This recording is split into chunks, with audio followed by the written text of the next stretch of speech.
The what? Huh? I'll start it. Like that better.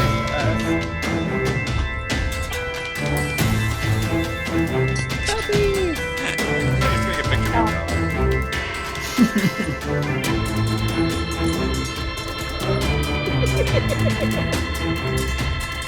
One just cut her hair. Dang it, your window is totally screwing me up too. I know, I said don't resize it. I'm gonna change. You're like overlapping with other windows. That's fine. I prefer to be overlapping. Hello everyone, Eric Watson here, freelance writer, player of games, writer of words, recorder of videos, and tabletop role-playing aficionado. Welcome to our weekly live stream, Dungeons & Dragons 5th edition online role-playing adventures. I'm joined as always by my good friend Chris, playing the noir detective, human, inquisitive, rogue, wizard, Mannix. That's right. Hello. Hello. Heather, playing the wickedly silent but deadly half-drow assassin rogue, Kaless. Hello. Rochelle, playing the popular and charismatic Triton Bard of Whispers, Gillian. Hello. Raymond is... Where did Raymond go? Playing... Doing his There he Raymond is. thing. That's right. Playing the heedlessly brave Turtle, Battle Master, Fighter, Rogue, George. Happy birthday, Raymond. Thank you for joining us today. With the fingers played by Raymond. That's one hand, by That the seems way. like quite the diamond on Raymond's finger. Yeah. I must say. And Reese, happy birthday from yesterday. Reese playing the undead-hating, animal-loving Hill Dwarf Druid of the Moon, Theron. Thank Happy you. birthday. I've got Yay. everybody's webcams are just jacked up right now. We stream our sessions live on YouTube every See that. Friday evening. Catch up on Happy previous birthday. episodes on my YouTube Happy page, birthday. as well as read weekly session recaps at roguewatson.com. Happy birthday. And watch my behind-the-scenes No Players Allowed live series, Crafting Annihilation, on Thursday mornings. If you'd like to support the channel, go to patreon.com/roguewatson. Personal shoutouts to Platinum patrons Andrew, Brian, Richard, Joe, Will, and Tiny Dancer, hold me closer, and Gold patrons RPG, Papercrafts, Charming Grenade, Pretty Boy, and Yuma, Marcos, David, Vicente, Gilberto, Sean, aka Cert2B, Adam, Dead Lizard Lounge, Alkshi, and Sam. Thank you all very much for your support. It's been a banner fucking week for the Patreon, by the way. A banner month, I think. 5 patrons in the last 2 weeks. You guys are awesome. For our campaign, we use Roll20.net. For streaming, I use Open Broadcaster software with Streamlabs. For video sharing, we attempt to use Discord, even when our webcams are just all kinds of messed up right now. I think, is that because of Raymond's? I always blame Raymond for everything. Yeah, because he's got a fucking portrait mode on. Why am I the one that's cut so... You see Yeah, that? really. Yeah, Yeah. I don't know. It's just the way it, All the rest of us I are don't- bleeding over. I don't know how to position my face. He told me not to. He told me not to fix them, so I'm not fixing them. But they're all kinds of jacked up at the moment.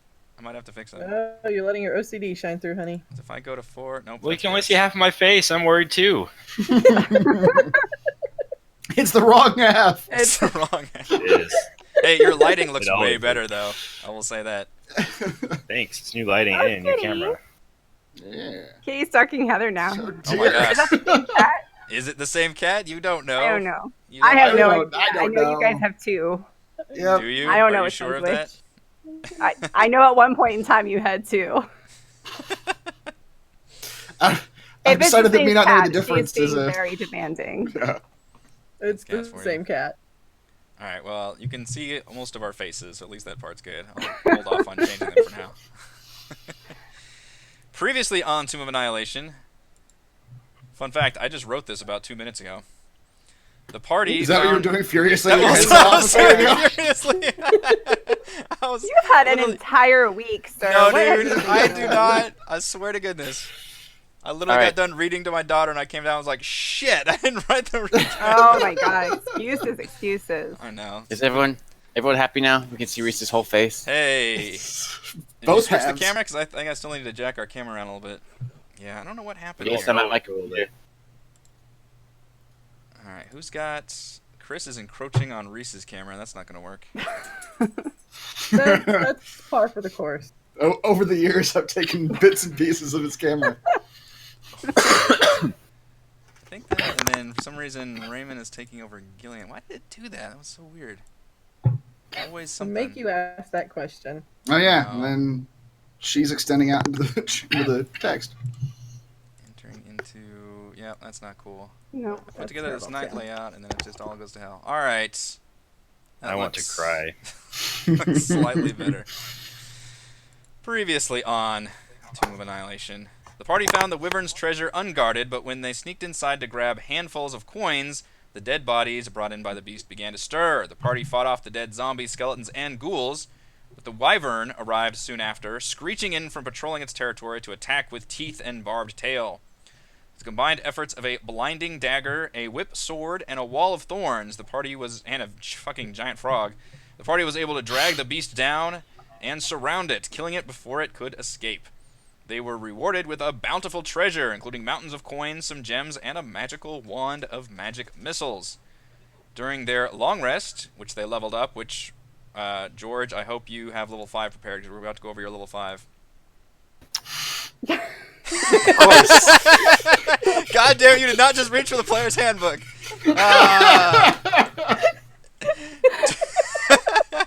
I knew I should have posted a reminder.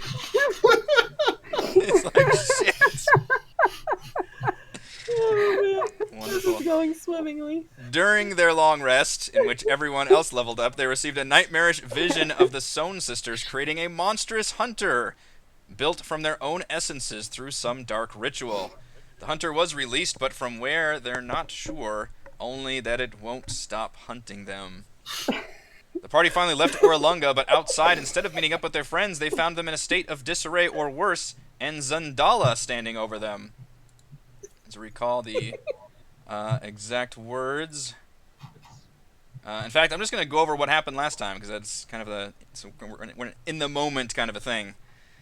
You emerged into the open air and descended the staircase to find your companions in the aftermath of a war zone. The ground around you is charred and blackened. You see various chunks of seared dinosaur flesh strewn about. You see an oddly familiar metallic chicken pacing around nervously. You can see Azaka appearing to be shifting into her were-tiger form, but frozen in place. And next to her, carefully weaving her hands in place, stands Xandala. She's breathing heavily. Flowing blonde hair clings to her sweaty face. Her pseudo-dragon flies over to you all, and you feel a sense of welcoming companionship and relief.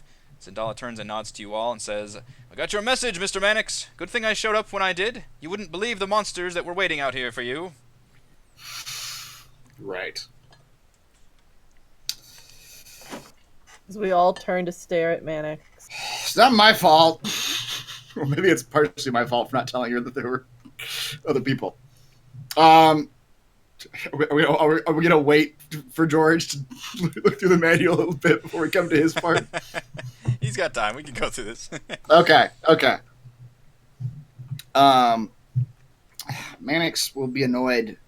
And I feel annoyed as an action. say, Xandala, you psychopath. These people or things are with us. They're ours. She arches an eyebrow. A were-tiger? What exact? And I believe that was a shield guardian. And there was a dinosaur out here. Those are vicious brutes, I can tell you that. This whole godforsaken... She turned Zamorn into a freaking chicken? This whole godforsaken jungle is constantly trying to kill you. And Can I kill her? don't you think were-tiger? Yeah. Don't you think a were-tiger and a shield guardian might be good company to be in a jungle is trying to kill you?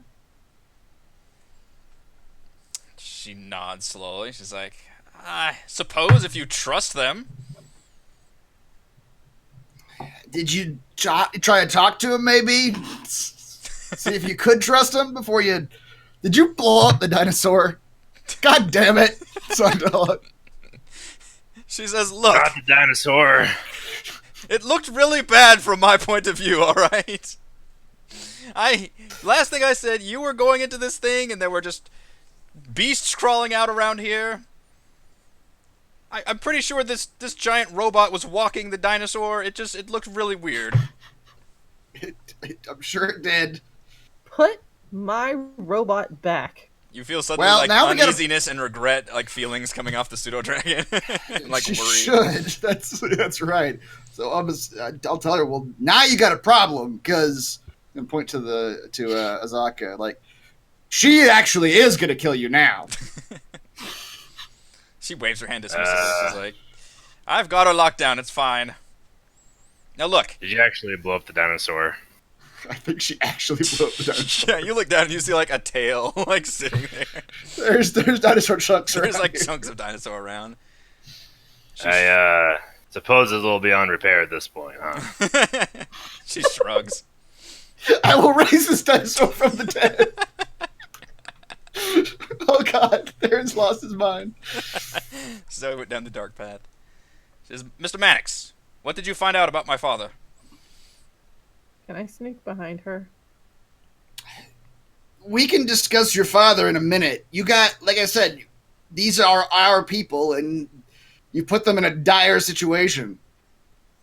So, I will be out of your hair in a moment, and they'll be perfectly fine and back to normal, minus, and she kind of points to the dinosaur tail, minus that one. Sorry about that. where are you going? I'm You're going to be out of our hair.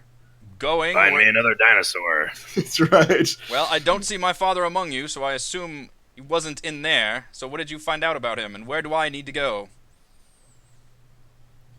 Listen, lady. I don't know if we got this clear last time. I'm on this goddamn case, not you. You hired me. So Yes. if you're going to find Are your you going father... to give me an update? What I mean is, you don't go trekking around doing your own side work here. Wait. Is this your boss? Well, she hasn't paid me yet, so... She produces, she reaches behind her and produces a sack that looks, it doesn't have a money symbol on it, but you can presume it's got something Money in bag. it. Yeah, money bag. She's like, "Look, I'm willing to pay in installments, but you need to give me something I can work with here. I figure that 2 people searching the jungle are better than 1, and I'm better by myself, frankly. But I trust your tracking skills, or I wouldn't have hired you."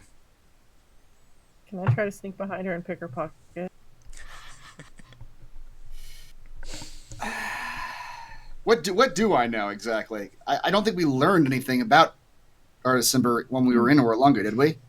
You did We not learned ask. which way he was going, didn't we? Well, we thought he was going here, but I don't... You didn't ask the Oracle. Oh, okay. Well, there you go. Tell her, well, our lead is right up in there. And as for you... Well, I guess I'll still take your money. I was going to make a comment about... I was going to make a comment about... I'll take your. Yeah, I'll take the money.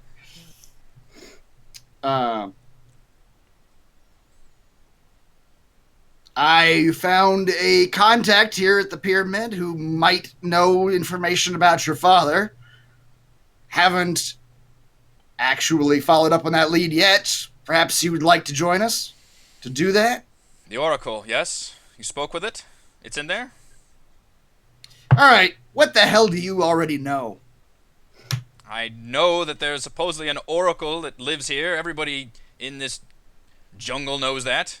But nobody goes here because it's evil and tainted and, bad things. You all look fairly messed up, so I'm assuming you saw bad things in there. There are lots of bad things. Hey. And I thought these, and she indicates That's to all the I say. Azaka and stuff. She's like, I thought these were part of the bad things, so sorry. Well, other than exploding the dinosaur, she's pretty spot on. I don't know why she hired you, but I mean, at this point, I don't either. Before we get to that, you're paying me in installments for my current endeavor that you've hired me to do, our current contract. Now, though, I believe you do owe us some compensation for one dinosaur. You owned this dinosaur then? It Yes. was a pet of that one. He'll point to Theron. that one. It was his pet. Ah, this is your famous fiance I heard about. That's right. A lot's happened. That's right. Our relationship has taken many ups and downs since then.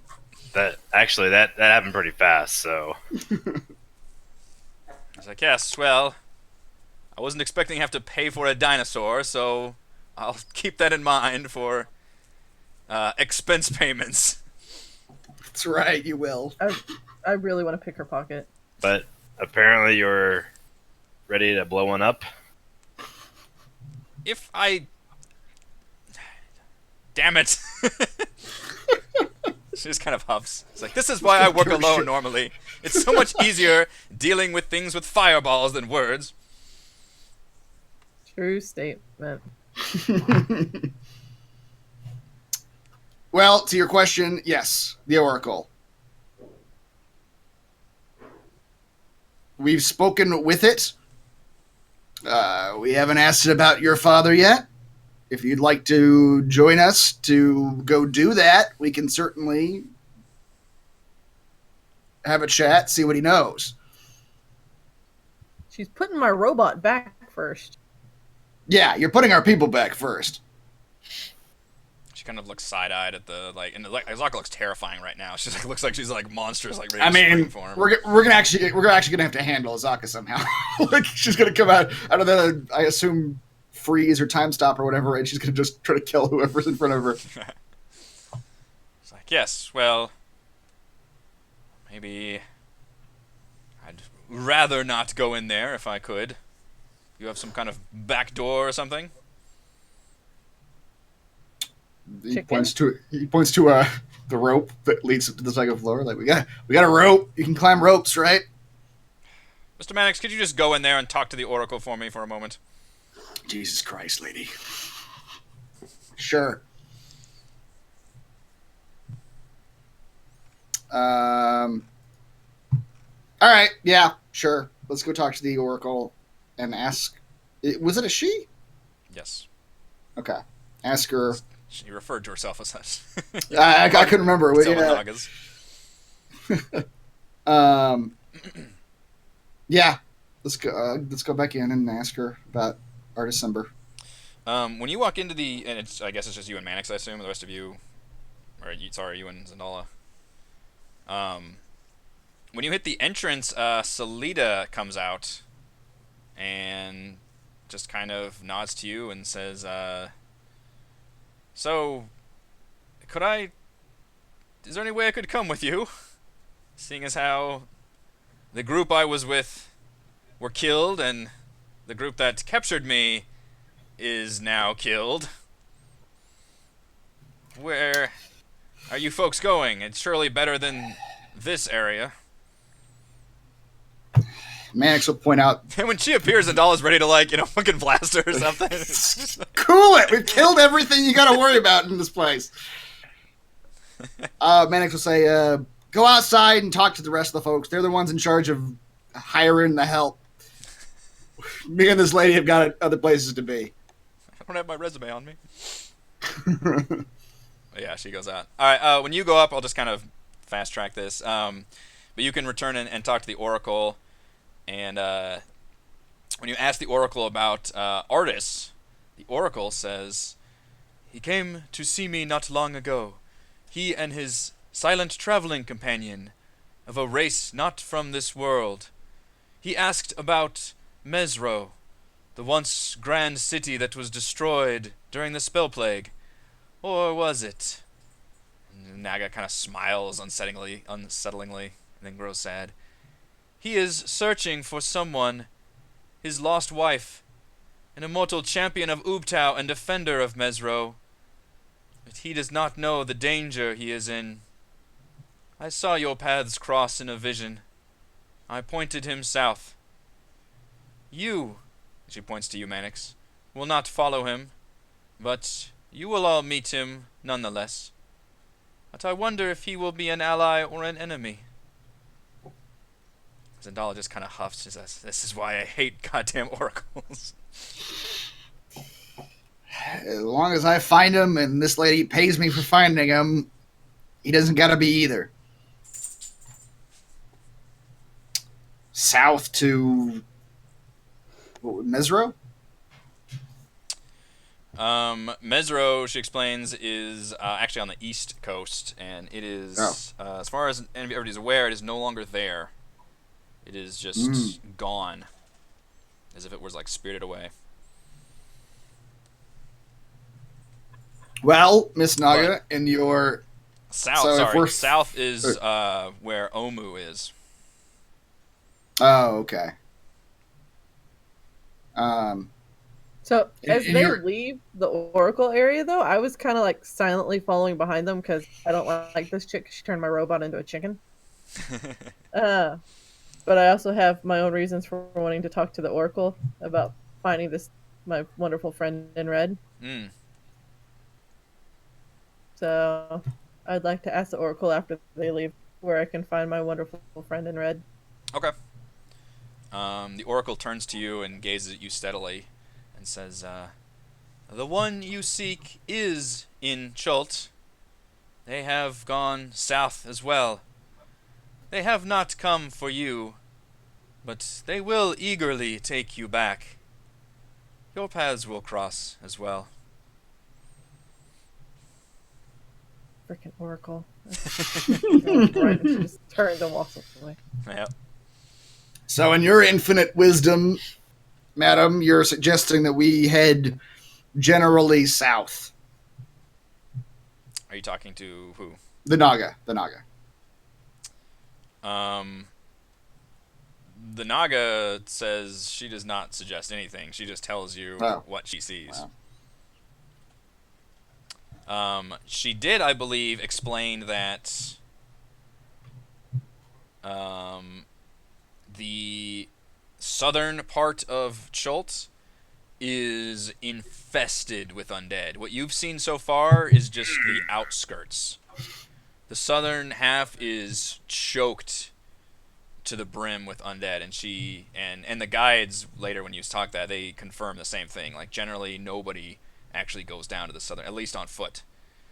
And I can show you the map in a second, but you can see how the journey of where the Oracle said, which was between the valley and the Valley of Honor and the Peaks of Flame, is a good chunk to the south. And all the guides and everything says that there's just legions of dead and danger in there.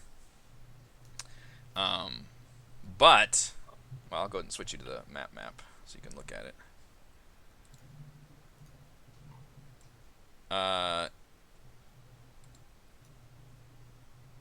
You can get there much quicker by boat.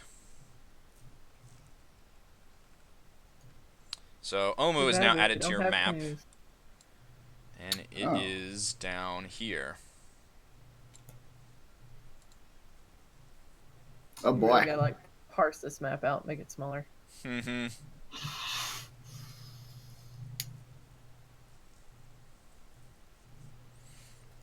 There we go. All right. Yeah, that's way the hell down there. Yeah. And I've helpfully put little death symbols in the area to the north. Is that where the hordes are? The hordes. The flocks. What do they call them in Walking Dead? I don't know. They named them after like hurricanes at one point. Just herds, No. I think. Just they call them herds. The herds? Yeah. Hurricanes at one point. Yeah, they called all the zombie herds like Frank and like they name them like names like hurricanes are. Is that one of the later seasons? Yeah. Yeah, we stopped watching. Like, oh, Charles is heading this way or something. They name them like hurricanes. Okay, but we can supposedly get there by boat. I mean, you can't get there by boat, but just getting there from The southern end. Yes, correct. I see. 100 miles versus another trek of, is that 150 miles over jungle. Okay. Can I ask the Oracle where that mine is I'm supposed to find? That mine is on your map actually, and it is exactly where. So Theron, you would probably agree with this plan because if you look at the mine, it is right there at Shilku Bay. It's that little I mine see. symbol.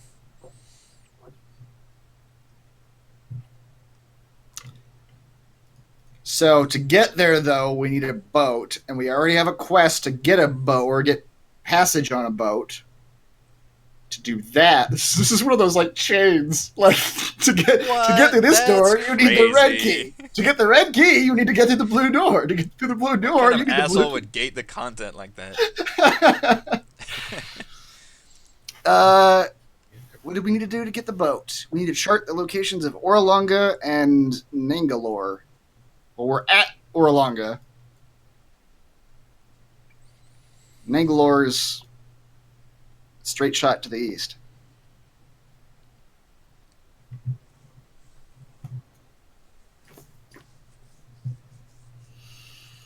All right.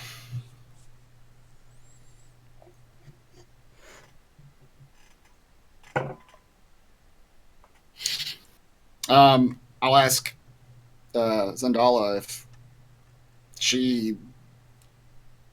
Are you satisfied with what we heard? I mean, as far as you can ever be satisfied with the Oracle speak. She sighs and says, well, at least we know he's here. And he's been here. I don't know who he's with. But Doesn't ring any bells. Does the woman ring any bells? she shakes her head. Do you know who your mother is? She glares at you. Like, Mr. Mannix. Listen, this Simber fella may get around. I don't know. That's not important. What is important is that we find him. He's in danger. I'll take that as a Oracle no. said This so. is not your mother that we're talking about here. Are you even his daughter? She continues to glare. Oh, look. I glare right back. The glare off. It is a glare off. You continue your search. Find out what you can. And I can search for him a little quicker. But keep in touch with the sending stone, yes? I've got it. If I should find him, I may need your help. And if you should find him, please let me know as soon as you can. Understood. Oh, and the installment. She rolls her eyes. Yes.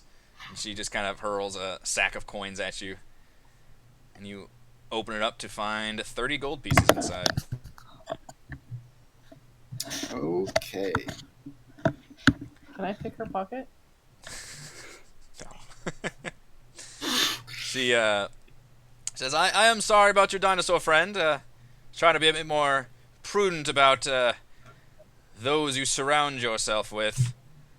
One second there. Did this dinosaur attack you? Sometimes it's better to get the preemptive strike, friends. You never know what's out there in the jungle. She reaches up and That's what I thought. does this weird like YMCA looking thing, and as she claps her hands together, her body just shifts and contorts and wings erupt out of her sides, and she gets a long beak, and she just totally transforms into this reptilian flying creature. It just looks like she's polymorphed herself, and she just takes off flying towards the southern side, and the pseudo dragon just like flaps after her. Huh. And after about 40 minutes or so, all of the spell effects end. Like, Vorin is like just doing a little chicken thing, and all of a sudden he's a big robot doing a little chicken thing. Just that classic scene. And then Azaka like suddenly like rips out and just like tears up a tree like right in front of her, and then looks around. She's like, "Where is she? Where is that demon sorceress?" She's gone. Yeah. The longer I know her, the less I trust her. I hate magic. Maddox hides his new spell book. Me too! I also have magic prejudices and am not a magic user. You should only do is surround yourself with really strange bedfellows there, Mannix. Yep. Yeah. Sorry about that. I know you were a fan of the dinosaur. Dragon Man serving a lich and this thing. Listen, I don't know this Dragon Man. His sins aren't my sins. Is there no end to your depravity? My robot back. Robot is back, yes. It says, oh, my. That was the strangest feeling. I'll just pat him and jump on his shoulder. Oh, dear. And he looks down at the dinosaur, like, remains. Oh. It exploded. I don't think it was supposed to do that. Yeah, not usually they're born. Not usually. That seems dangerous. And Salida and Azaka kind of stare daggers at each other. And it's very much like a rivalry there in terms of like guides working for trying to one-up each other on in their field. And they have like a brief conversation. One of them, they both like claim that the other one just leads people into the jungle to die, basically. All right, Salida, it's too late for anything like that with Azaka. We've been through far too much shit with this lady. Mm-hmm. Yeah, and Salida backs out. She's just like, that's fine. Azaka can have the job. I just want to get somewhere safe. I mean, you're welcome, I suppose, to come with us. I'm not going to stop you. I don't know what you can offer us exactly. Yeah. She says she can use blade or bow, but she's unarmed. So it's up to you if you want to give her a weapon or not. But otherwise, she says she's content to just kind of hang back. And she nods at the robot and says, "You've got some muscle, I see." Yep. Celeste will just eerily just like stare down at her. Celeste does not like this chick for some reason. George, do you have level 5 for us? Yes, I'm ready. All right. Tell us about... so everybody leveled up to 5 during the long rest last session, about mid-session, after the Wyvern fight. And I think Mannix took Wizard, and everybody else took another level of whatever they were. Mannix took Wizard? Yeah. Yep. Multiclassed into Rogue Wizard. What? So tell us about Is George. he good at that?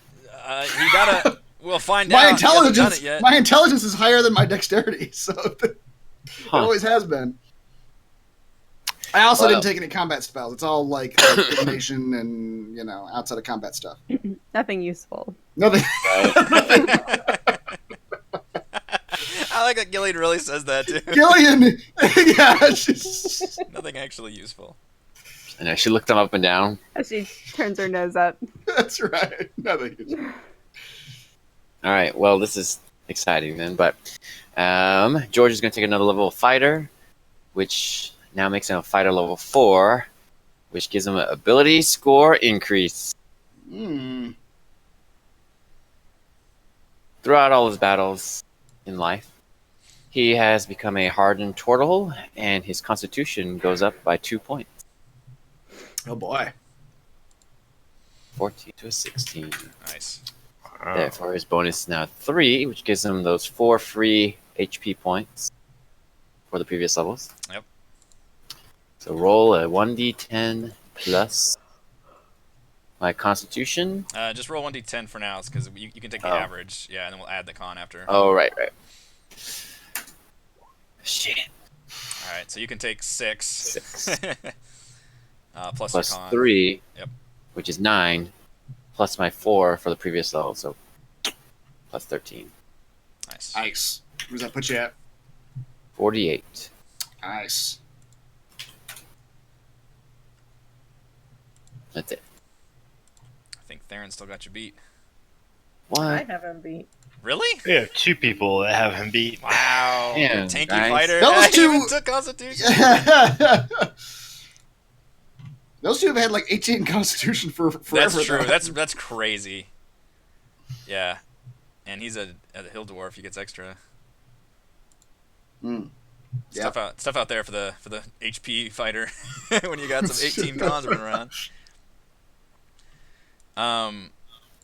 So now that you have technically 2 jungle guides, you have your own experiences in Schult, and you have all the benefits of your magical, impenetrable magic house. Thank you, Gillian. You find that much of the dangers of traveling through the jungle are a thing of the past. You find that you're able to easily avoid more obvious dangers as you travel, such as spotting dinosaur tracks or undead sounds. At night, the occasional creature or undead move towards the hut, but nothing can get inside, and Vorn is to have to be left outside, like a... he can't fit inside. And he either shoos them away or pummels them into a splotchy mess. Well, Good you guys boy. can still have guard shifts or whatever, but it's a trivial thing now for any kind of threats at night, at least. It's like we solved D&D. So, We solved it. It was a problem. Now it's no longer one. That's right. Good night. nearly every night you still experience vivid nightmares as you all feel like you're being chased through the jungle by some sort of monstrous beast. You always wake up just as you fall and it's about to catch you. And then at all times during the day, you cannot shake the feeling that you are being hunted. But otherwise, we are going to montage you several days of... On the plus side, if this Terminator ever shows up in the middle of the night, he'll just stand outside the hut and we'll see him coming. He'll knock first. That's right. I have montaged you till about there. So anything... Ooh, how many Yeah. days is that? That is like it's a week's like 9 travel. days. Yeah. Yeah. That's a long time of montage. As you guys travel through the Minute jungle, you still see undead, you still see various critters and beasts, but at this point, like I said, you can easily avoid them, or at sleeping at night, there's just nothing bothering you. So you make it back through the swamplands, and the swamp is still a bit of a pain in the ass during the day. There's biting insects, and it's the gross squelching surroundings, mud everywhere. But you do sleep more easily inside the hut. As you near the eastern Laughed edge... and loved, but more importantly, you've lived. All in that hut. As you near the eastern edge of the swampland, we're finally starting to get a new... And again, like you already kind of went through this area, so a lot of it is recognizable. But now that you're starting to get into new territory on the other side of the swamp, you notice something sparkling floating amidst the reeds, kind of near your path. When you get closer, you realize there's a whole trail of shimmering rainbow-colored glass, creating a makeshift path towards the north. Pretty. Leading to the north. Okay. Rainbow colored glass. Well, if that isn't an invitation to follow it, I don't know what is. You can give me some survival checks to check it out, too.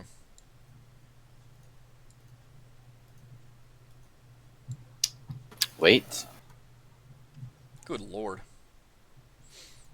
Never mind. No need. I could wait, but...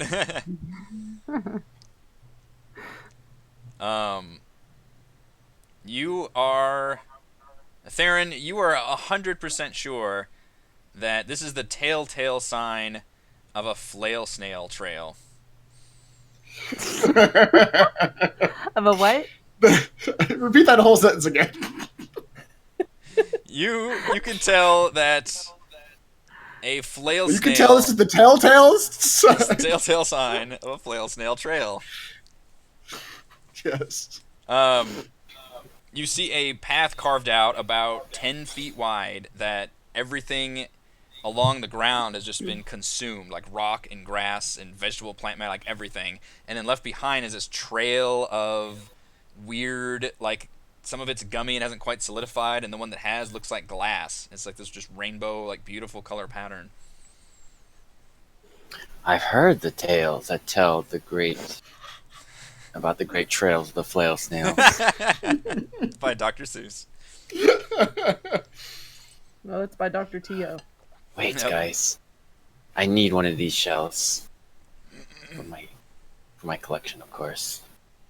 This won't go as bad as the Almirage and the Kamada eating the Hey, Almirage. that only went bad for our morale.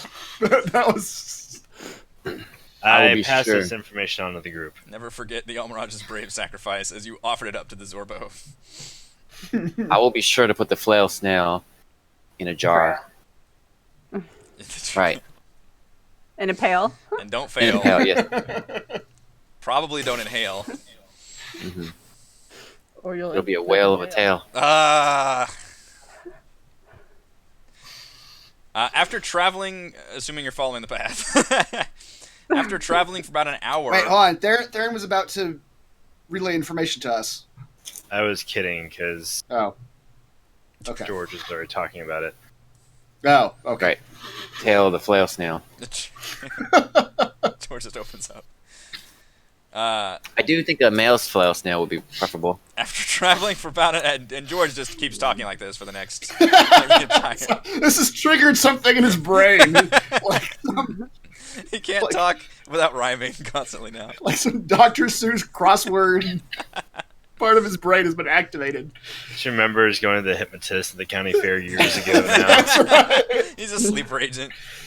When you hear the words.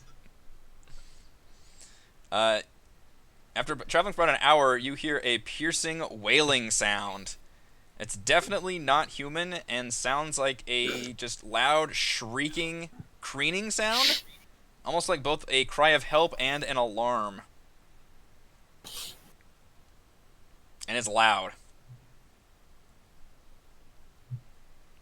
Snail knows you're coming. What is a shriek? Does a shriek sound humanoid? No. Sounds Is otherworldly it almost. saying something or just a shriek? It's just a shriek, just shrieking cries. Just like it's like a screaming. Well, sounds like we should go toward that. Yeah, that's right. The shrieking sound. That's... To the shrieks. As an aside, Manix is pretty much always going to have the ritual version of Detect Magic going from now on. Okay. Always detecting magic.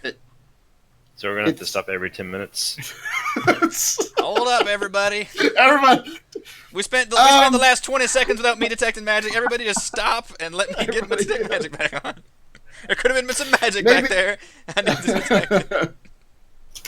Maybe Manix demands to write on Born for now. So he can constantly be focusing on How detecting does that magic. go over, Colette? How useless is Mannix becoming? Let's just all talk about that. He's becoming an active burden. Group meeting. Carry me.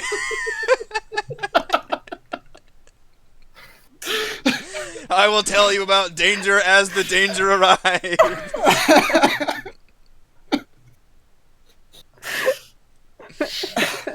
Next, he's gonna be asking us to feed him. I require you to feed me as I detect magic. I detect extra grapes in this one. Shut up, Who's- Mannix.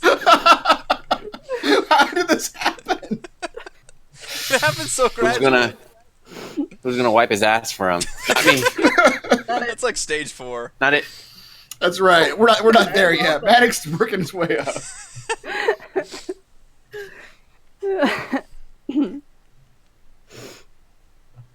Do you continue following the path? No. Turn around, leave it alone. I need a rainbow shell for my Flail Snail, Where there's And- one, there'll be more. and that becomes priority for George. Heedlessly forge ahead. Heedlessly.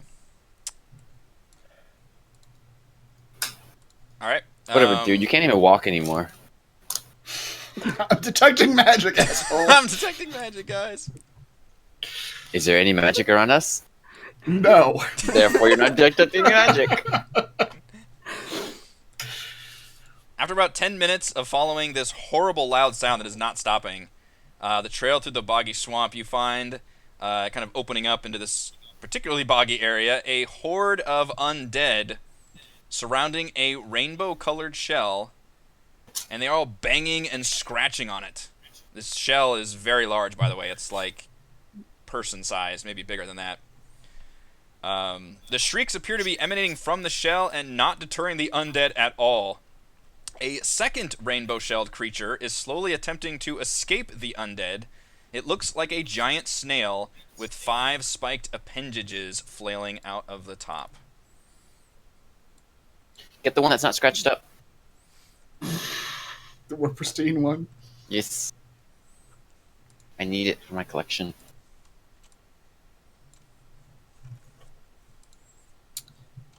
Oh, here we go. Oh boy, those are some big undead. And this is what the snail looks like. So its head is the flails. Indeed. Oh, Wait, I'm I sorry. get The it. flail snail is trying to escape, or it's part There's of the. 2 of them. There's right. 2 of them. One of them is, or at least you don't see the other one. You just see the shell, but the shell is making this like shrieking sound as the undead are like clawing at it and moving up towards it. The other one is trying to like escape and kind of do that classic like, oh, I'm just running faster than my buddies, so I can get the hell out of here. Nobody has spotted you yet, so we are not technically in active combat, but. And yeah, you see the undead begin to claw and scratch at that nice, beautiful shell on the dead one.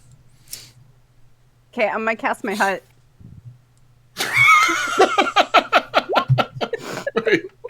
Let's see what happens. The Look. hut! I don't have a graphic for this. What does the hut look like again?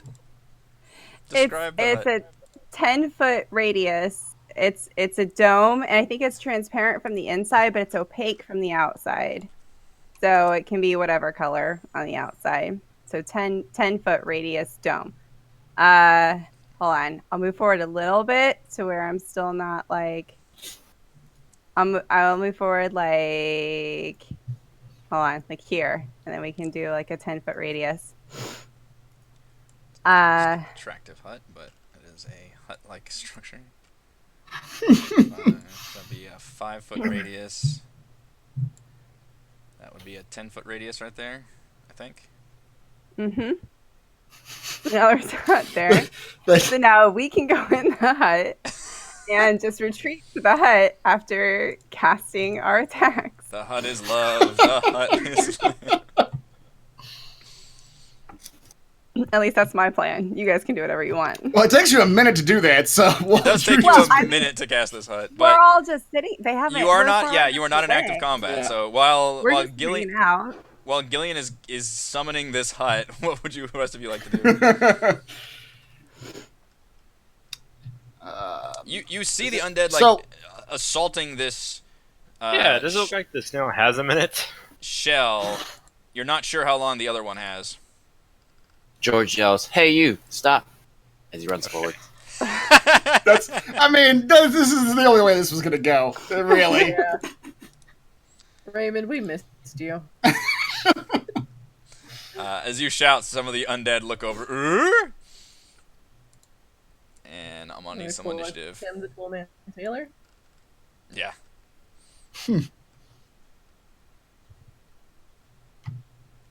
Well, shit.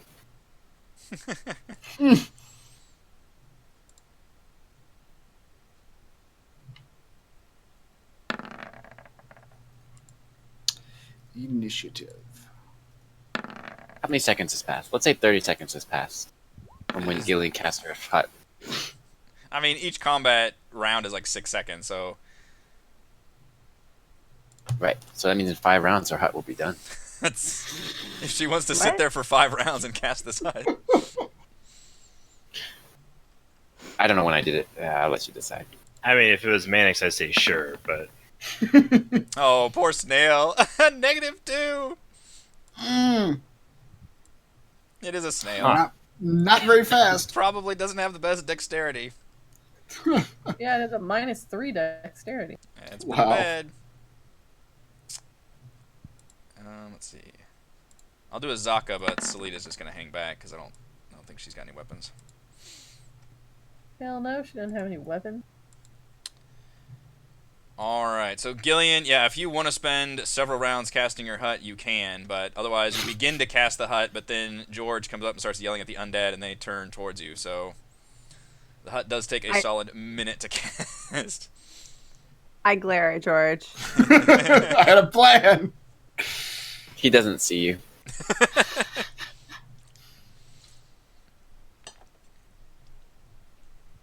She wanted that combat hut so badly. Oh, and she gets to go first. Yep. Guess you could spend your turn to glare at me again. Okay. Huh. Okay. I'm third with an 11 initiative turn. Okay. That was a lot Yep. of really bad initiative rolls. Jeez. This is a 60-foot range.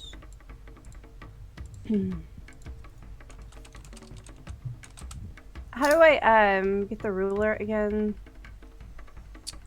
It should be the halfway down, the like circle. The 4th icon. Ah, Oh, it's halfway Okay. down for me. You got more icons. oh, excellent. Supposing I do. Plenty far back. Could have definitely cast this from my hut. I Could have all been in a hut.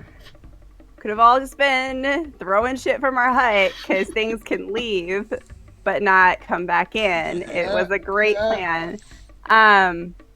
I will cast Fairy Fire. So that's a 20-foot cube.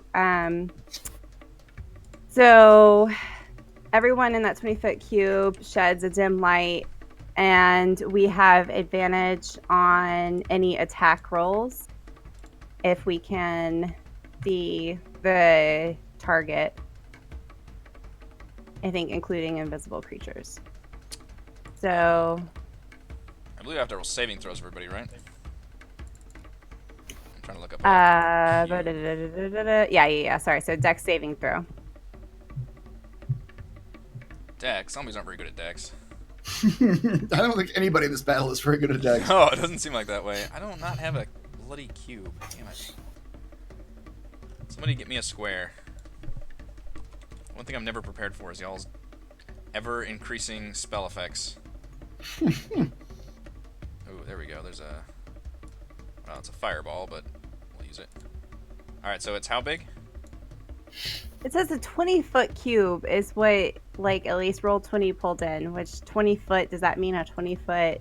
Probably means, like, 20 foot, you know, by each dimension. Yeah. So I want to try to include, this like, side? both of these large guys. So probably, like, yeah, exactly there. Go like there. Mm-hmm. Alright, so we've got the big boys, a zombie, and a skeleton in fairy fire. Okay, what is your... what number am I trying to hit? What's your DC?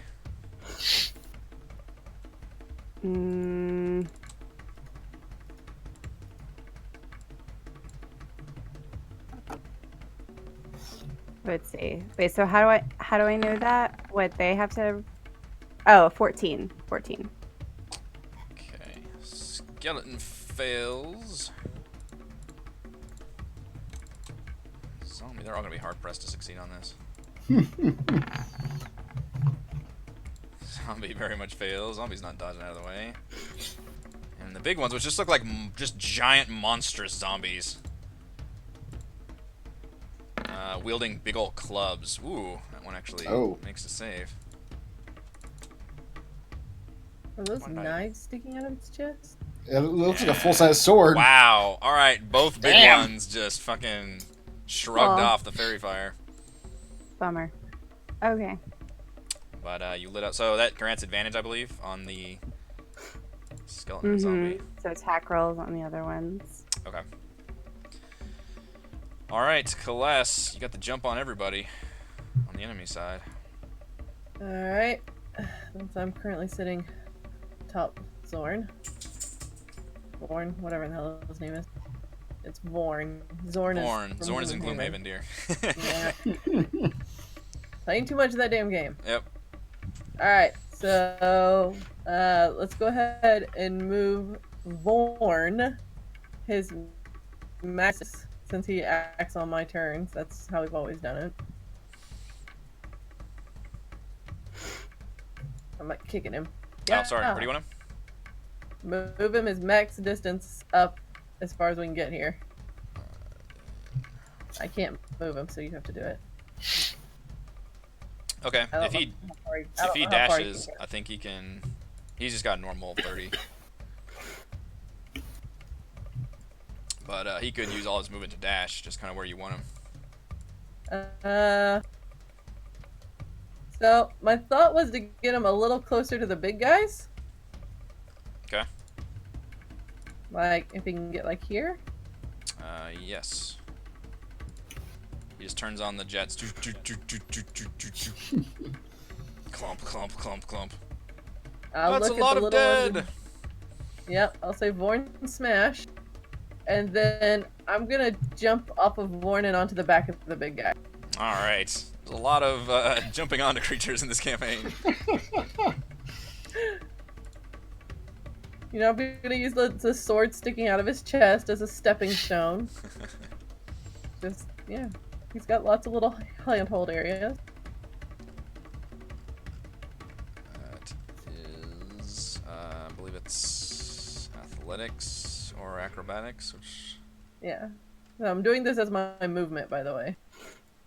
Just jumping on his back. That's why I wanted Vorn to get up as close as he could. Well, jumping onto the back is an action.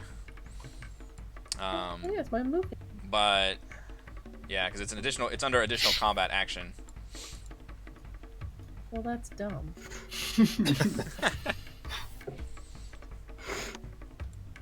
It takes them an action to then shake you off. Vorn can smash though while you're jumping. Did you want him to Oh, smash no, I the don't big wanna one jump. or the smaller guy? Well, now I'm rethinking all of this, so now you have to wait a second. Vorn's like, "Grrr." Vorn dashed, didn't he? Oh, he did dash. Sorry, yeah, he did. He had to use all of his action to move. Well, I'll just attack the big guy from sitting atop Vorn then, because I'm not going to lose my action. Do it.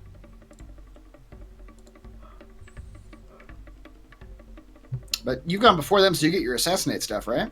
Yep. You get Well, advantage, that was and smart. if you hit, I it's. finally put it. Did you? It doesn't work. Why isn't it rolling? Oh Damn no. it. There it is. Nice. Ah. Oh.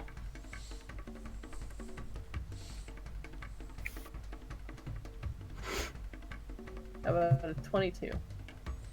22 will hit a zombie, even a big zombie. In fact, it might be that a big zombie is even easier to hit. That was really shitty damage. Yeah, did you put in your extra sneak attack damage? I did. Ooh, mercy. I rolled a 1 on one of my dice. 20 damage. Alright, your dagger sinks, or rapier sinks into the big zombie side. Okay, and then This whole time, by the way, this shell is just screeching, giving off this horrible shrieking sound. It has not stopped. I will use my offhand. Is it the shell? From what you can tell, you don't see anything other than the shell right there. Of the snail with the big X on it? Yes. Okay. One more. One more damage. I'm rolling really poorly, you guys. Theron. I'm going to slam my staff into the ground and cast a wall of thorns. The Wall of Thorns. So just use that slated. Yeah, I just used this one. Alright, how big was that? Do you recall?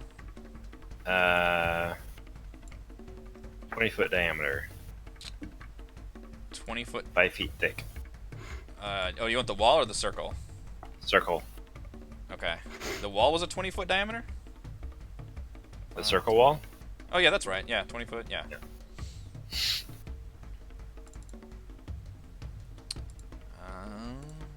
Alright, you should have control. Uh oh. I lost Chris. I lost Chris. my webcams. I'll put the emergency backup system into place. It's gonna switch our names around, but I don't know what happened. Just got bumped off. There he is.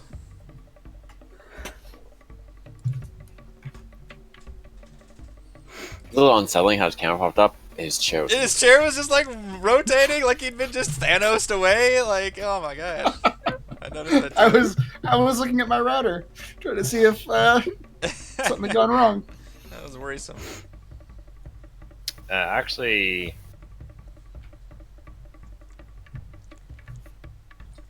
I'll cast it right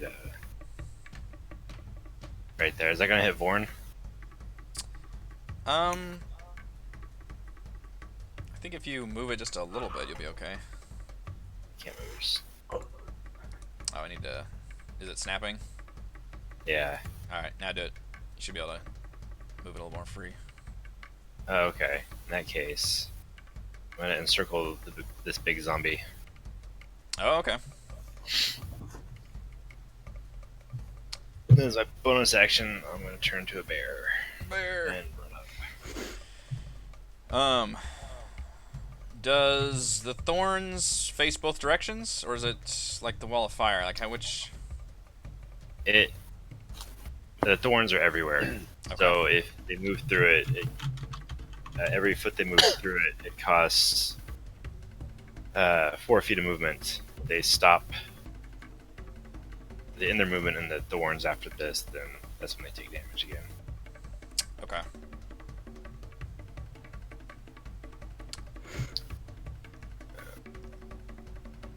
So right now, First time a creature enters the wall on a turn or ends its turn there, has to make a dex saving throw. Take 78 slashing damage and fail to save, or half on a successful one. and when the spell first, we just used the spell too. I think I'd remember. Yeah, when it first occurs, the same thing. They take 78 piercing damage. Sorry. Okay, to everybody that's touching either side. Yep. All right, so 78. Do you want to go ahead and roll that damage, and I'll roll saving throws? Sure. Which is a dexterity. Oh no, not dex. It's not good for me. Oh boy. Seems like That's Good. good amount of damage. Pretty good. Back. All right, this skeleton dies instantly. Not gonna roll a saving throw for that. Explodes. Yeah. I guess the bottom zombie can try to roll. What's your DC? 14, I believe. Ooh, damn, these guys are oddly. I'm rolling 15. wow. really weird for the dexterity. They have a -2. I You're have a just negative rolling. 2. I've been rolling dynamite. Wow. Half damage. Yep. Is 18. Yes. Alright, and then the middle one. The middle one has not taken any damage yet. Okay. So, but as soon as he tries to. I guess when he enters the thorns, he'll take damage. So. Yes. Alright, he's a zombie. He doesn't know any better. So he's definitely coming out through the thorns. It's going to slow him down.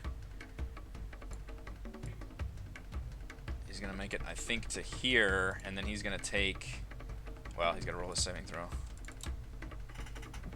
Can I keep this awesome giant zombie? Good lord! Wow. What the fuck? That's great. Was This yours is like a... our most game of Gloomhaven, where he tried to kill me repeatedly with continuously rolling crit. Oh my gosh. That's crazy. Alright, well, they both took some damage. That one, yeah, like it just moved out of it. This one, Kaless will turn towards you and give me a... roll me a 1d20. If you roll 10 or above, it's going to hit Vorn instead, because it's a zombie, doesn't know any better. It's not sure which one it would end up hitting. It's all just one entity to the Yeah, zombies. basically determines if you're the unlucky one. Alright, that club is coming down on you. It's a Morning Star. But not very effectively. I scoff at his attempt. All right, who's got the higher dex, George or Mannix? I bet it's Mannix. I mean, George. I was gonna say, I bet it's George. Need a chance to keep it to a large creature. Oh yeah, okay. Uh, Oh, he's a tiny cute 13. bear. Oh, it's a bearling. but you don't want to take me home. Oh, George isn't here. That means Mannix gets to go next. George Oh, is yeah. at 14. So normally George would go next, but since he's not here, let's have you go, Mannix. All right. 5, 10.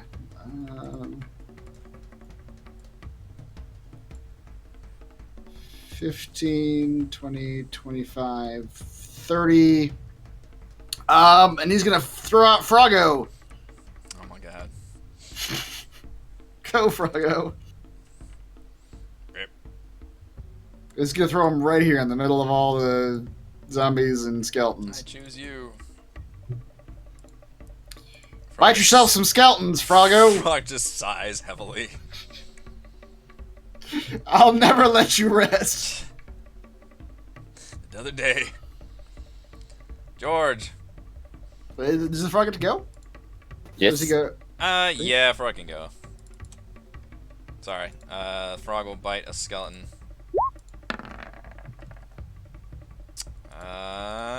And miss, actually. Oh, right, skeletons don't have zombie AC. Oddly, yeah. What's a better AC? Alright, George, it's your turn now. George pulls out his swords. Charge for the Flail Snail. 5, 20, 25. We're all aware that he's gonna murder these flail snails after we save them, right? Like, so we're all on the same page. I only need their shells. I guess we can convince them to leave their shells behind. I'm gonna go for this one between me and the frog. Or your shell. I don't think you know how a snail works. I don't. I have no idea. We'll talk them into it. What am I What doing? if I removed your spine? I'd find another one. I don't think that's the same. It'd be more like, I don't know what it would be like. Skin, maybe? We don't have the equivalent Yeah, because yeah. we're not mollusks. We're not mollusks. We're Not Mollusks, a book by Gillian Flaverson. 14 will also hit a zombie. They're terrible AC. Ooh, I'm enjoying this really bad sneak attack damage. You roll 2 1s. That's 1-1, I believe.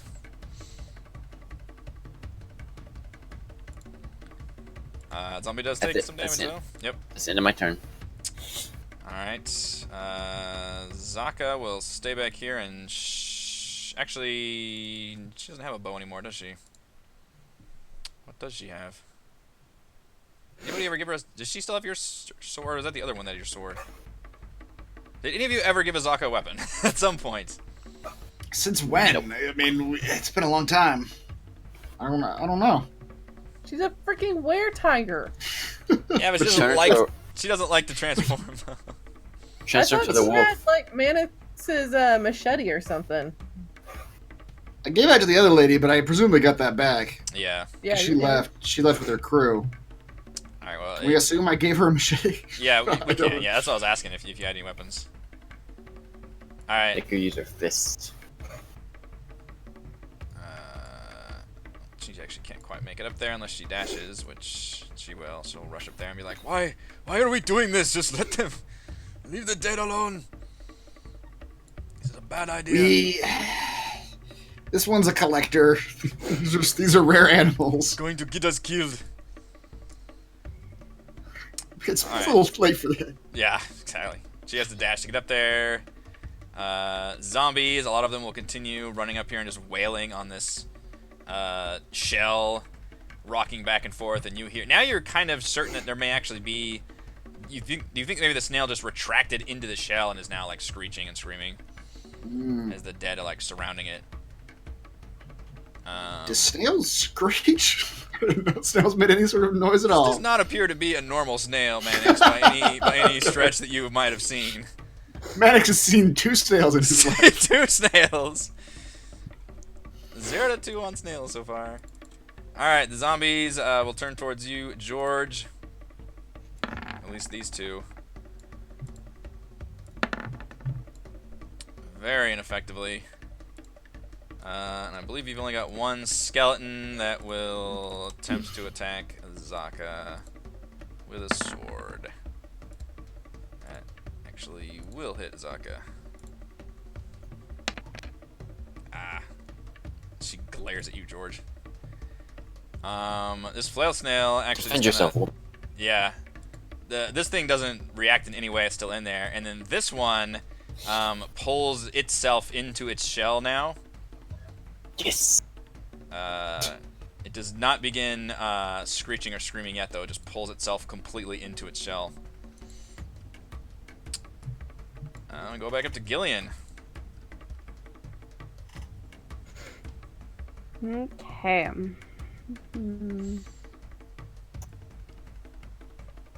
Like up here behind Theron.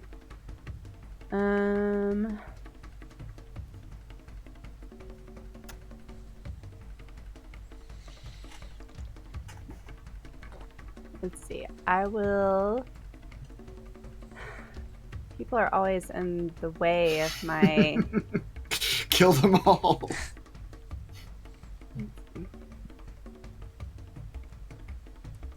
If only they were all inside a nice, comfy hut. Right? Make it look like an accident.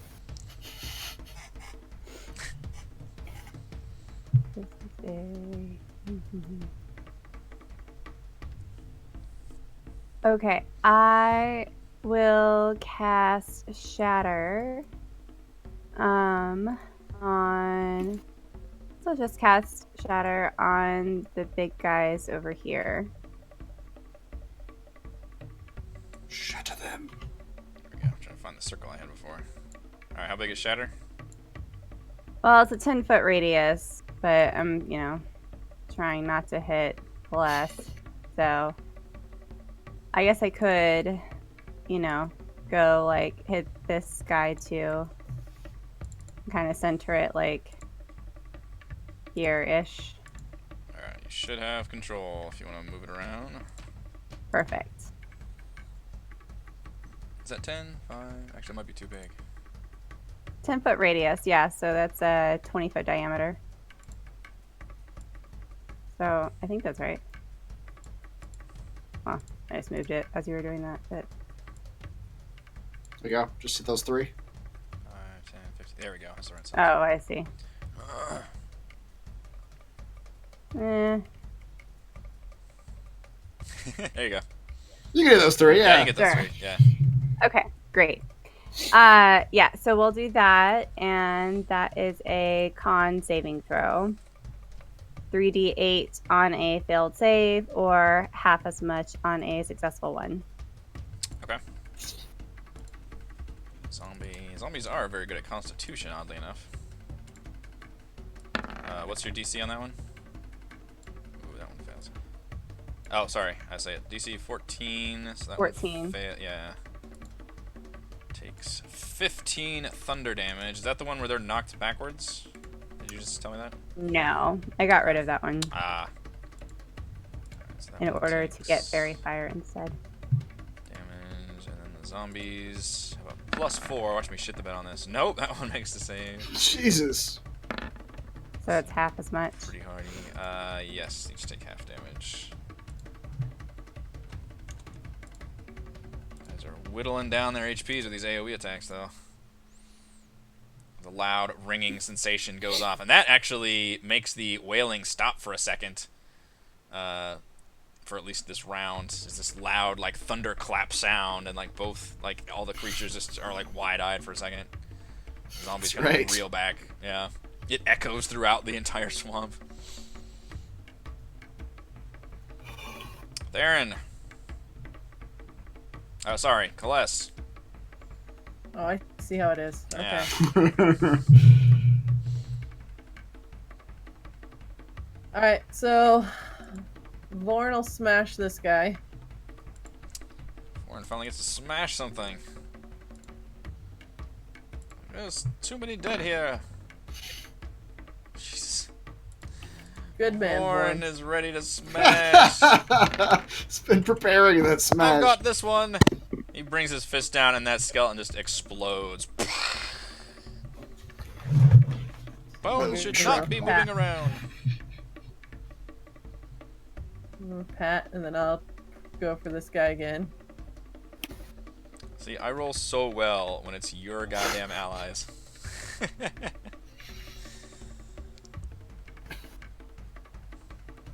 He's also in combat with Vorn, so that's off my advantage.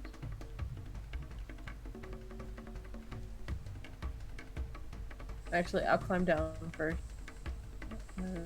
5. Wait, that's the wall of thorns right there, isn't it? It is. Ugh. Represented by these pain in the chains. I need to find a good thorn smell.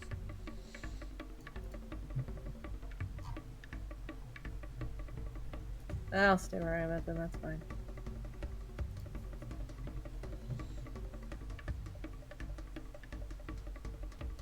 Oh, that didn't go well.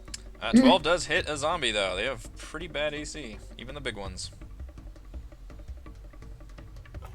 That's still not going well.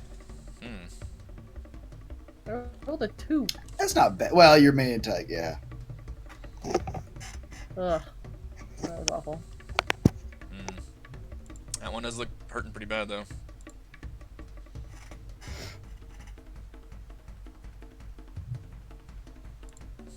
Another one. And then I will climb off Zorn and stand right here. Alright. Aaron. Alright, I'm gonna run over here. So I want to attempt to shove the zombies into the wall of thorns, Okay. thus triggering the wall of thorns damage. Thus triggering the wall of thorns. Since I have the multi-attack, if I'm successful on the first one, can I still do another one on the other one? I would allow it. Yeah, you're basically grappling and then moving. Alright, I'd like to do that then. Okay. So what is the grapple? It's athletics versus athletics, I think. Athletics, yeah, that sounds right. It's a test of straight up strength. Is a bear stronger than a giant ogre zombie? Oh no. Question we've all been asking ourselves for years. I know. That's right. 12, sets his shoulders. Digs his feet into that swamp. Oh, man. Oh, wow. I think at a 12 and a 12, I think it's just an impasse at that point. You just lock arms and shove at each other. The attack doesn't break the tie? I'm not sure. I'm trying to think if...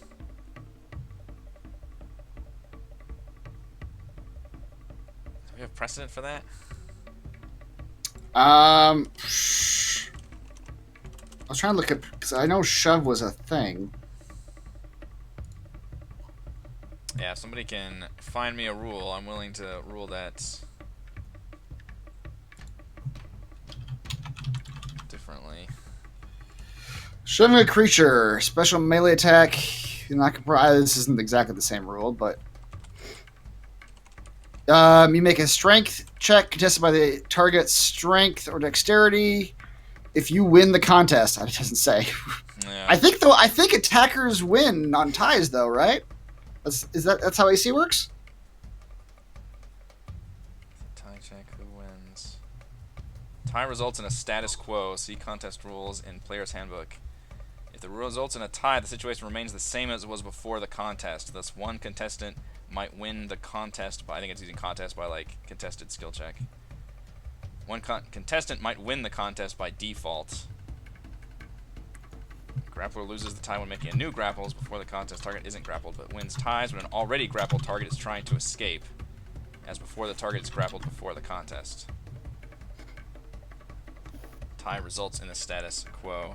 Yeah, thank you, Brant. I was just reading that. So I would say right now, no, you're both still, like, locking arms at each other. Okay. Well, with my other attack, I shall try to gain. The one on This the is, right, by the way. The bear just Yeah, this is just just pawing. it's like a sumo match where both of them just shoving at each other. Yeah. Oh my goodness. Oh man. Oh, that time definitely roars. Wow. They are pretty fucking strong, I'll say that. You guys have the same bonus actually. It's I know. +4 across. Yeah. Yeah. All right. To answer your question, no, a bear is not quite stronger than Ogre Zombie. In fact, it's pretty much just Pretty an much- impasse. Pretty much the equivalent, yeah. This one is still basically in the thorns, though.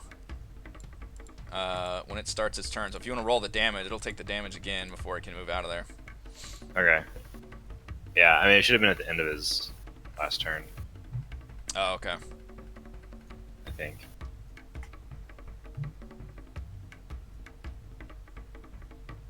So he's got to do a saving throw for that, which was Dex, I think. So bad on the damage. He failed too. He taken all that. Yeah, that was the half Whatever. damage last time. That's crazy. Wow. Rolled 3 1s. Yeah, so this time he'll get more out of there. And now that one it was shoving against you, will swing his giant club at you.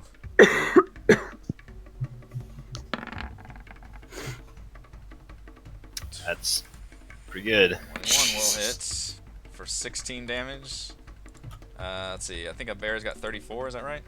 Life? It's a spicy meatball. I think I would have this memorized. You'd be wrong. 34. I did know it.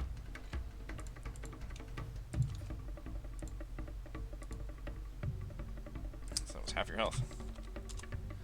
The other one will attack Kaless, though. So we're the one that moved around and stabbed it. Wow, I saw the virtual dice land on a 6, and right at the last second it tilted up to a 19. Oh no. Now I'm getting some hits. 14 damage to Kaless as it brings that club down. Kaless, do you want to do your... Yes. Uncanny dodge. Yes.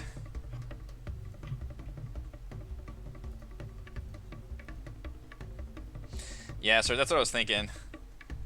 Can't remember if we were treating that as a attack where attacker wins ties. I don't know, I could go back and forth on that.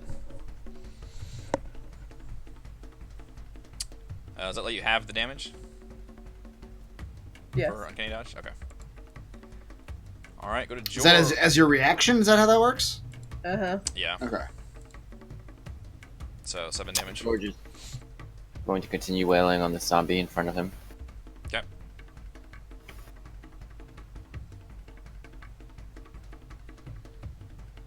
Three will hit for 5. I don't know if I would consider that wailing on a zombie, but you do you. There you go. There's the actual sneak attack. 14 would be a killing blow for that zombie. Can it stay upright? That would be a 19 it has to hit on this con saving throw. Oh, merciful heavens. Wow. That zombie is still up. Not quite a headshot. What a bitch. Hold on. I hate to waste this. Action surge. We're sleeping in a hut now. It's all fine. What does that do? It's been a long time since I've played. You get another turn? One additional action. So another attack. 15 will hit, yeah. 7, so that is a 12 it's got to hit. It does not. That's a dead zombie. Finally. I'm gonna stay here. Mr. Mannix. How do the big zombies look? They look pretty bad. They look really bad. They've got blood just pouring out. Yeah, they look real nasty. Taken a lot of damage from the thorns and from Kaless and the various spells that have gone off. All right. Max is gonna fish in through his pockets. And he's going to pull out. Run away. And he legitimately misheard the wand when it was being described to him. The wand of And magic he's- mints. You wrote that in the description. That's amazing. And he's going to use 6 of the charges. Which of the big zombies looks more damaged? Oh my lord. Would you say it's about a 20 out of 50? I mean, Mannix. Assume Mannix has been paying attention to the battlefield. Who's been attacked and damaged the most? You know what? That You he's- know what? You could roll to see that. All right. What do I gotta roll? Let's see. What is the identifying? History? What's Or the undead? perception? Yeah. Or I give you perception or whatever undead is, which is religion or arcana. Okay, I'll say perception. I've been paying attention. 17. All right. You pretty much you think the one closest to you is a little more worse for wear. Okay. All right. Then he's going to plug 6 magic missiles into that one, and I believe that's a 6d6 plus 6. No. What is a magic missile? Slow down there, cowboy. No, that's not how magic missile works. That's not how magic missile works. That lets you fire just more missiles. Right. Magic missile is a d4 plus 1 for each missile. For each missile, yeah, and you fire. You So can it's fire. 6. So it's 64 plus 6 then. Right? If I'm firing 6 of them. Well, a level Yes. 1 is 3 missiles, and then. Or wait, how does the charge thing Oh. work? I think the wand just one charge is one missile. Oh no, one. It says 1 charge, you cast the first level version. So the first level version lets you do 3 darts. So you're shooting 18 darts. No, it's 3 for 1, and then you get 1 additional for every. So it's 8. Okay, magic. so it's 8. Yeah. Yes. But Alright, the math so is still right. It's not 8d4 plus 8. It's not. Because for the first level it was 1d4 plus 1. And that was for 3 bolts.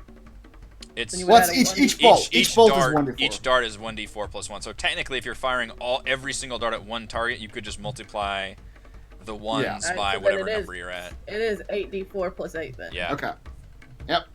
He will shoot some magic mints. 29 magic Wow. mints. And that is not any kind of attack roll or a saving throw. That's just all of them No. hitting the target. All right. So Yeah. you unload, and these spearmint-colored missiles come flinging and just pepper this big zombie. And it groans heavily. And I'm pretty sure it cannot roll a Constitution saving throw that high, because that would be like 30 something. So it is down. It sinks, peppered with minty freshness. It smells great. It smells not great, but it's a little better than it was. A little better than the zombie. Yep. I'll instruct the frog Oh, yeah, to the bite frog. that zombie. Bite a zombie. Zombies have lower AC. Bite the zombie, frog. Frog size. It does not. Fuck you, quite hit frog. the zombie. It's even in its natural habitat here, and it gets fucking up. Because in its natural habitat, it really wants its freedom right now. Yes, it does. It's fighting me. Azaka just laughs like that frog really hates you.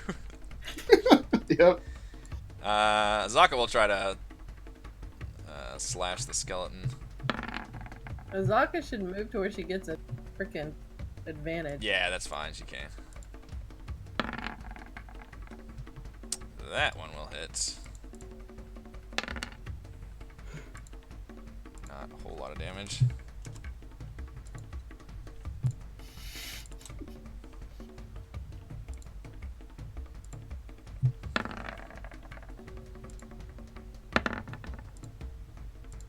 It's alright. She downs that skeleton. The zombies continue slashing at this shell. Finally, the shell's the the shell, I just say, because you still haven't seen a creature in there, the wailing starts to die down a little bit as the zombies start breaking through the shell, like cracking it, and you see giant splinters and cracks appearing as they're just doing like this hammering motion all over it, trying to like get into it, and it starts cracking and splitting. One of the zombies does try to attack George, though. Oh, that was so gonna be a 20. 17, George. It's a tie. Hackers do win ties. 2 damage. Should I parry that? You could parry 2 damage. That's all you. I'll take it. Alright. Skeleton is just attacking this thing in the middle. Flail Snail is still retracted. So go up to Gillian. Do we all want to take a quick break real quick? We're at the top of the initiative, and we'll come back after the break. Yes, please. Sure. Alright, back in 10 minutos.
back from the break.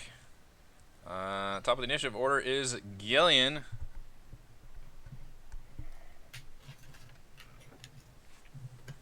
Okay.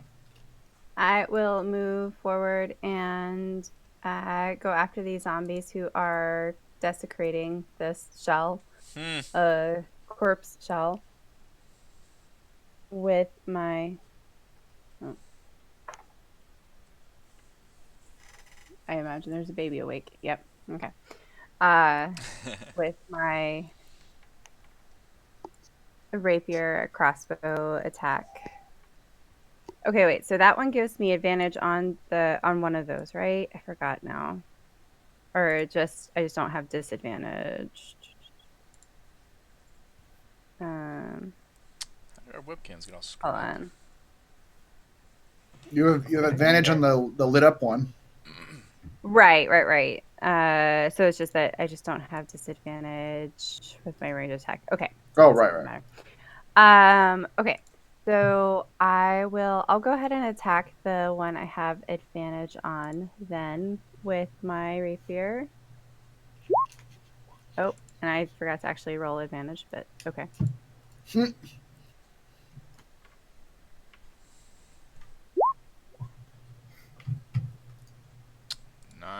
will hit a zombie. Or, sorry, 23 will hit a zombie for 9 damage. Okay. Then I'll also attack him with my crossbow. The 1-2 punch.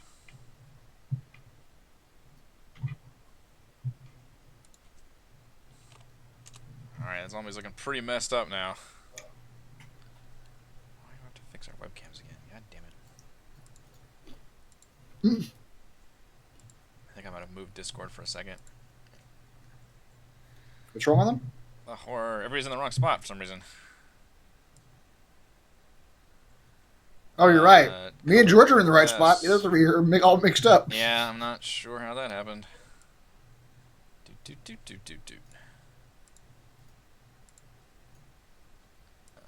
one is... That one's Gillian. Shoot, what did I do? That one is Theron. To do this in real time. Fuck it, we'll fix it live.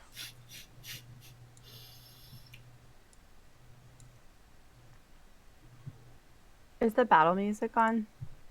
It is not. Killian really wants that battle music. It feels weird. It feels weird without it. I can't perform without the battle music. There we go. I'm a bard. Music is important to me. There you go. Alright, move Kaless over here as I shift all this in real time like a schmuck.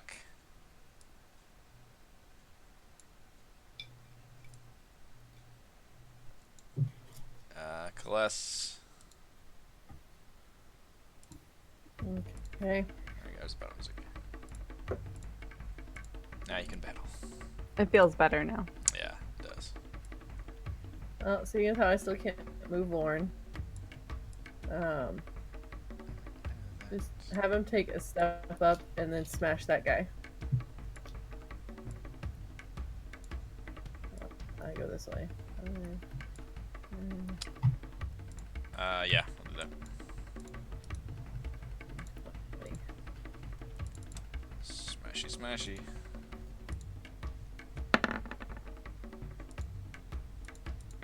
Warren loves smashing the dead. They're broken. 11. Should be a killing blow unless I roll a 16 or higher. That zombie is pummeled. Alright. Continues fixing broken corpses. Yep. Yep. That was my friend the Theron Bear.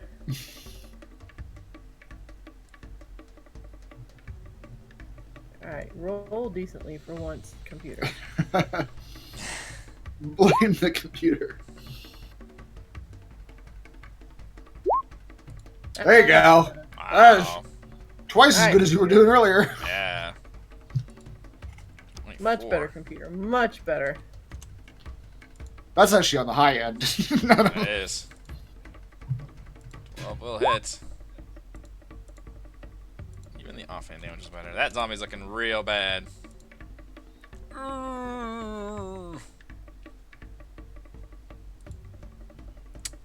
Theron. All right.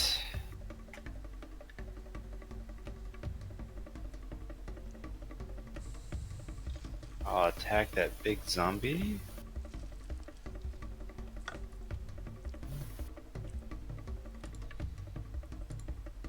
First, I'll bite him. Oh, she's on the other side. Oh. 9. 9 would be a killing blow if this zombie can. If that was a killing blow, we'll see. 14 or higher on the con saving throw. It stays up, but you know it is nothing left. Claws face off. 14. Can it roll a 19 or higher? I gotta stop closing this freaking character sheet. I don't know. These giant zombies have Yeah. been pretty good at saving throws tonight. Not that one though. No. Claws insides.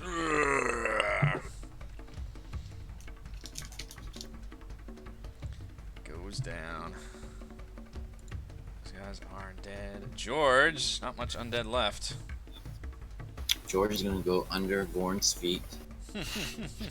Here. I have advantage on this zombie, right? The Yep, very it's light one. lit up. Yep. Lit up with the fairy fire.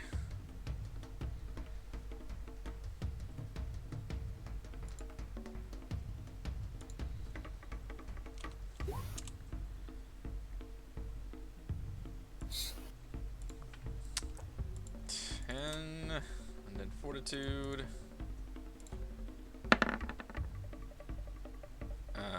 It fails, so it is dead as well. You come up behind it and just slice it up. And he looks to the other, the 2 zombies and 1 skeleton. Does that like come at me? Yeah. Mannix. Mannix will actually tell the frog to go first. Tell him to go bite that zombie as he's running up. Frog size. 20. Yeah, bite that zombie frog. Pop this sheet out, actually, that'd be easier.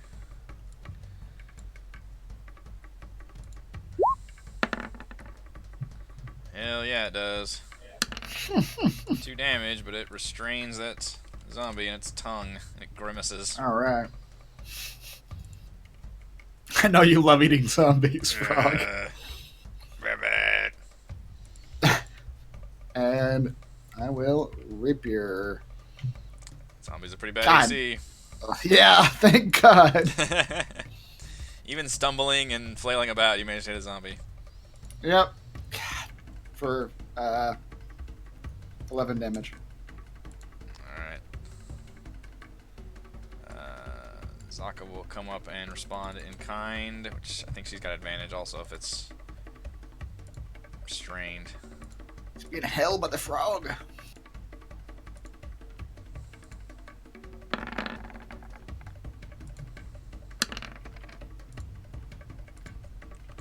Seven damage. She whirls into it. Second time. She does not need the advantage. 7 damage. No, she does not. No, I do not.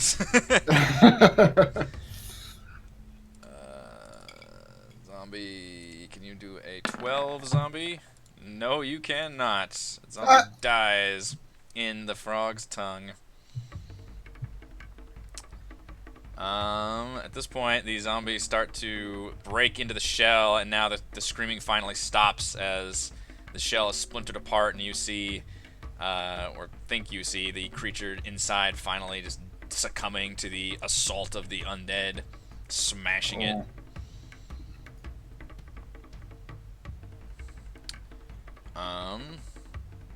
And this Flail Snail continues to just sit in its shell, very scared-like. Go to Gillian. Mm-hmm.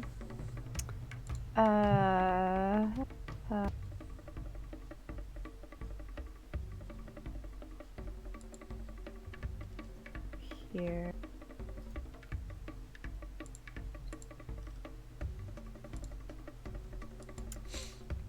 I think you hear sounds from the nearby jungle, and you realize that the creature has only just recently stopped screaming its loud wail that drew you here.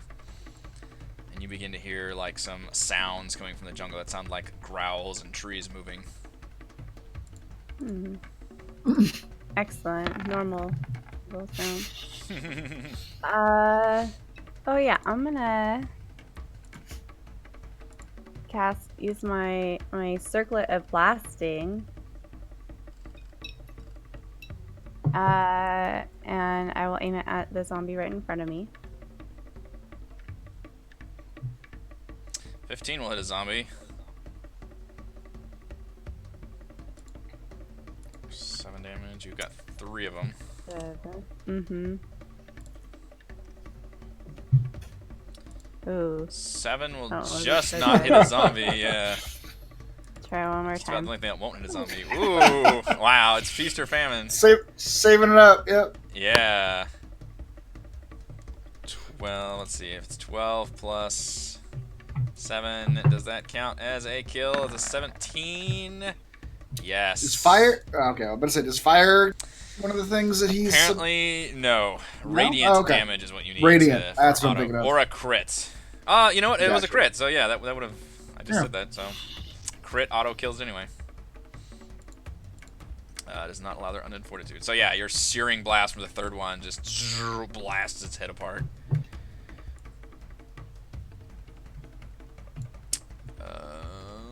Kless. Alright. I presume, Theron, you wanted the thorns to go away, because otherwise Gillian is getting stabbed. I suppose I'll stop concentrating on it. Otherwise, Gillian impaled herself on the thorns coming at her. Which, by the way, it's a concentration spell, so probably should have done a save earlier, but whatever. All right. Oh yeah, you did get hit. Didn't Yeah. think about that. I did not either. That was a bank error in your favor from the DM. Yes. Happens occasionally. I'm not used to having to any of you concentrate on any spells. All right, yeah.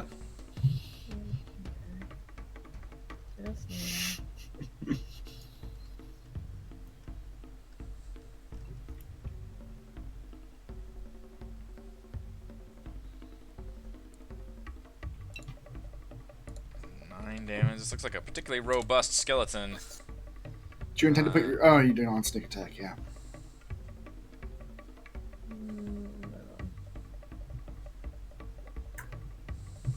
Boy. Lots of calcium. Mm. Extra 1. Theron Bear. I'll go here and attack the skeleton. First, I'll bite him. So clinical. Then That will kill the skeleton after Kalessa's initial assault. Crumble. Like there's a on I feel like there's a cartoon bear that talks to me. You're talking. First, I'm gonna bite him, then I'm gonna claw him. Hey, boo boo. Yeah. I think it's Watch Yogi me Bear? bite the Maybe. skeleton. and I'll wave at the other zombie. Gonna pick its bones in my I'm gonna teeth. shape my way to there.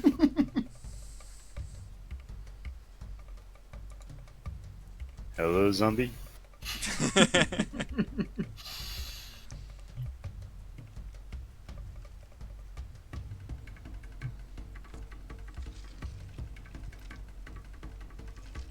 Are you waiting for me? Thus, my turn is over. Declared Theron. No. Making it the next For person's a second turn time. in the initiative order. Oh wait, I'm not a halfling anymore. I can't walk under Theron. Nope. Can I walk through the snail? It'd be difficult terrain, but yeah, you can kind of walk around it. Because it's retracted into its shell, although it appears to be dead now. It's no longer making a sound. And that shell is just destroyed looking. The other one, however, obviously looks good. It has not been attacked. I don't feel good about any of this. Well, I'm just gonna take the easier route and just push through Mannix. Hey! Shove him out of the way.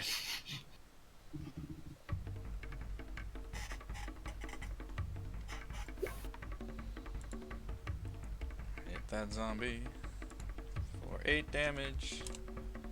Slice it up.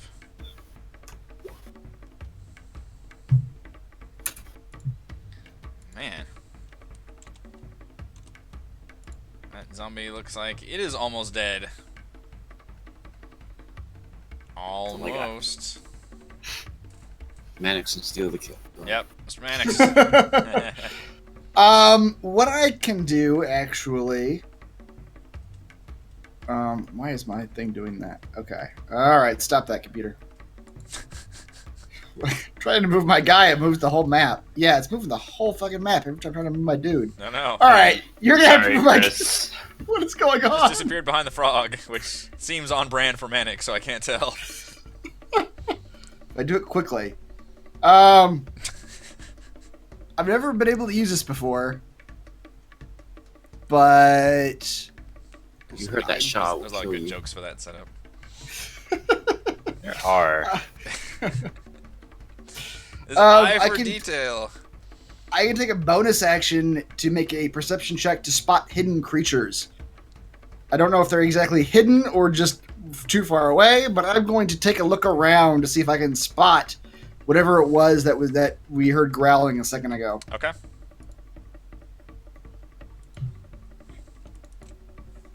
That is my perception. Make a perception check. Yeah. Ha! Got a Mr. 28. Mr. Mannix, you believe you think you glimpse through the trees a pair of large carnivores coming from the trees to the north. And they look like they are almost ready to emerge from the tree line directly to your north. Okay, I will relay this information to everyone around me. Two bad things coming from the trees in the The north. George and the snail. That's right. Yeah. Sorry, we whispers. Bad things, George. Okay, as his bonus action, this is regular action. He will step up and try to stab this zombie. A good stab. I'll allow it. Good. See, yep. For 10 damage. 15 con saving throw. No, they haven't been making any of their saves. It's going down. At this point, Mannix will repeat himself. So there's bad shit coming from the trees up there. I ain't gonna be the first thing it sees, and then he's gonna back up a bit. If he can.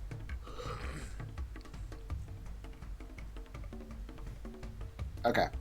There we go. Oh, there you go. If only you had a nice warm hut to retreat to. If only! I would retreat to it immediately. Yeah. Zaka calls out. She's like, "So, what are we doing then? Killing the snail?" She kind of looks at. The undead are dead. There are predators coming from the north. I mean, we probably want to defend ourselves against them. But as far as the snail goes, I don't know, George. She blanches a bit. Like, this screaming sound will bring all kinds of beasts, death here. Do what you need to do and hurry. She just kind of steps up to here and looks around warily. Zombies are dead. Skeletons are dead. And from the tree line,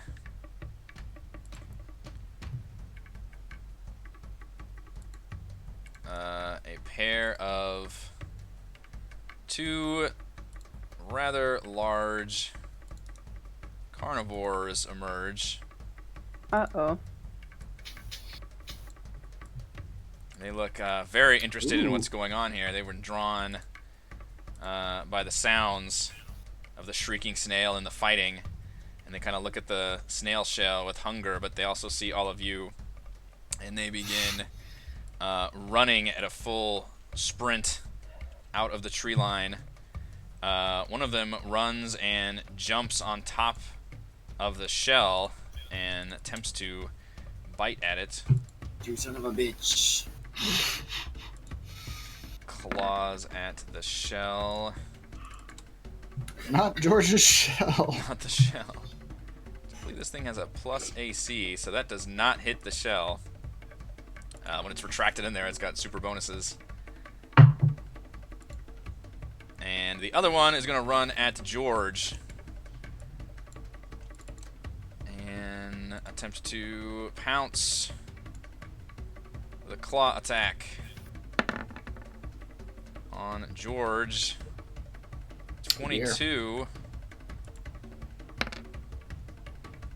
George, you take 6 damage, and I need you to give me a strength saving throw to see if it knocks you down as it literally pounces on top of you, like raptor style. These are not large T-Rex beasts, but they're definitely larger than like a Velociraptor or a Deinonychus.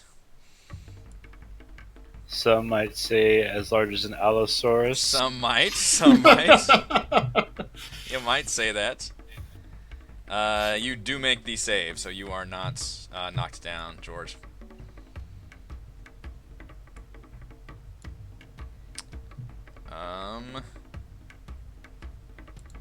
The snail is going to remain in its shell for now. Back to Gillian. Okay.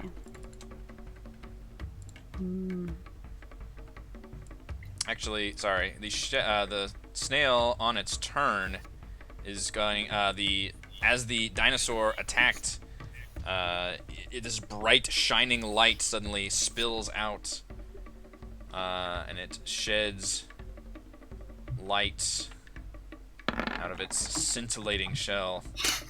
So scintillating. This colored light dances around it sheds bright light on a 30-foot radius, dim light for additional 30 feet. Creatures that can see the snail have disadvantage on attack rolls against it. In addition, any creature within the bright light and able to see the snail when this power is activated must succeed on a wisdom saving throw or be stunned until the light ends. Oh, dear Lord. Giant AoE stun of... That is a big radius. That is a big radius. Let's see, how do I do an aura? Let's do... So it's a 30-foot aura it's got for that stun radius. Yep. That's how big its aura is. So everybody We within... don't see that. Oh, you don't? Oh, sorry. I think I have to turn that on for you to see. Aura 1, see.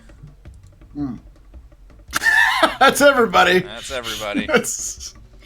Holy So- crap. I Yeah. need everybody to give me wisdom saving throws or you're stunned. So did the dinosaur like activate the snail? Is that what just happened? That's what the snail did. The snail went after the dinosaur, so that's what the snail did on its turn. Oh, It okay. activated that as like a defense mechanism. Boy, that's bad. Yeah. Gillian, Kalessa, and Manix are stunned. Let's see, Azaka needs to roll.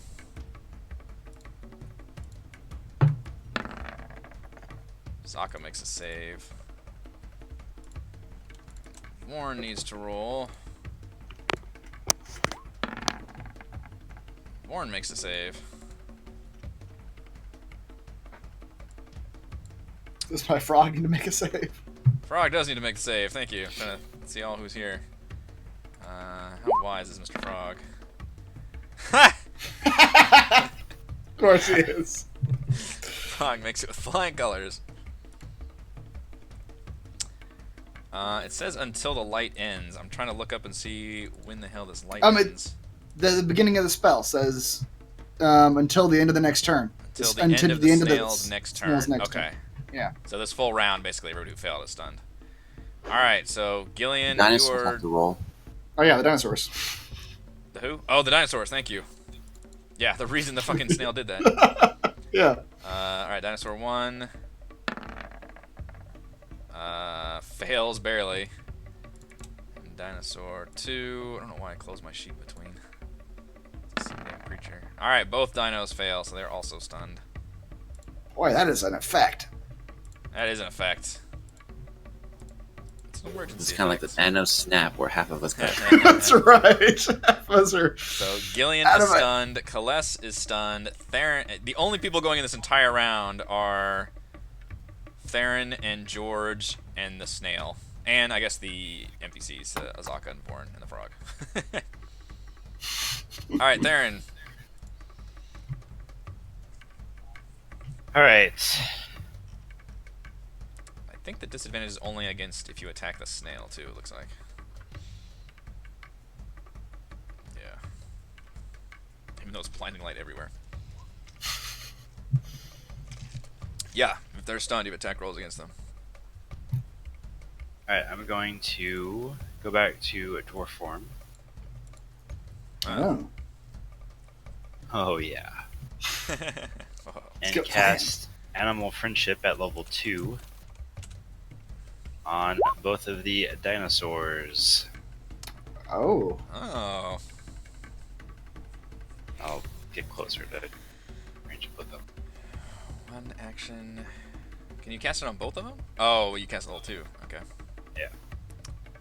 Convince a beast you mean it no harm. Choose a beast you can see within range. It must see and hear you. If the beast intelligence 4 or higher, the spell fails. Otherwise, the beast must succeed on a wisdom saving throw or be charmed by you for the spell's duration. Can they even get a wisdom? Yeah, creature magically fails strength and dex. I guess their mind still works then? I guess.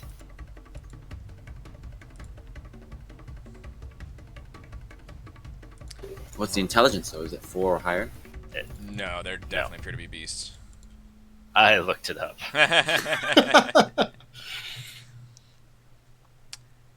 Okay, well, we can do a wisdom saving throw for each of them. Okay. Do left one. I'll give them disadvantage since they're stunned. Yes. They're so shocked by the flail snail. They are stunned. It's hard for them to do one way or the other. All right, left one Yes. definitely fails. Right one. That was hard. Yeah. What is your DC? Ooh, Wow. boy. Jeez. Yeah. Man. Like a Thank you 15 for the or something. disadvantage. The 15. Yeah. So the left one does appear to be charmed by you. That is not a concentration spell either. That's crazy. Oh, that's for 24 hours. Jeez. Yeah. All right, so that one. It's for a little heart, I guess. That one is charmed. The right one appears to not be under your influence, though. Okay. No one attack the left one. It's my new friend. It must be added to my collection. Will he be alright with us murdering his other one? His other friend? Mannix doesn't say because he's stunned. That's right. George, you are not. Sorry, yeah. That's my turn. Okay. You are not stunned, Mr. George. And George has no compunction about laying into the other one. No, going to town. 19 damage. Yep. That is a pretty good assault. The right one looks a lot punier than the left one, too. You charmed the bigger one. Mannix, you're stunned, but your frog is not. Go, frog. You know what to do. Now, you can't issue it any commands. You're right. So, I don't And- know, the frog just stands there? Normally, the frog would be happy to help you, but this frog fucking hates you. So instead, it just comes up, notices you're stunned, and just starts licking you all over your stunned body. Oh, no. It can't do it any harmful way, but it just makes Yep. sure it covers you in its spit. Great. Can it pee on Mannix? It doesn't harm me. It doesn't harm you, yeah. Azaka is not stunned. Fuck you, frogs! Exactly. Grits through teeth. She'll Stun follow, teeth. she'll follow George's lead and attack the dinosaur. Does not do much damage with her sword. Wow. Alright, never mind. I guess she can. In fact, she comes up and with 2 quick slashes just kills that Allosaurus. Wow. Shing shing. It's like, ugh. I've never seen the snail do this creature with this blinding light, but it was useful. The Allosaurus is stunned, and the Flail Snail, at the end of its turn, it will turn off its light, I guess.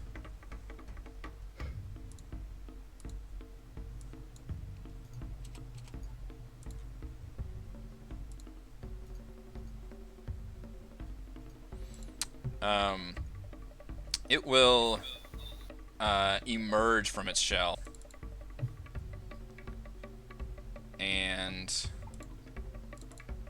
oops, keep doing that.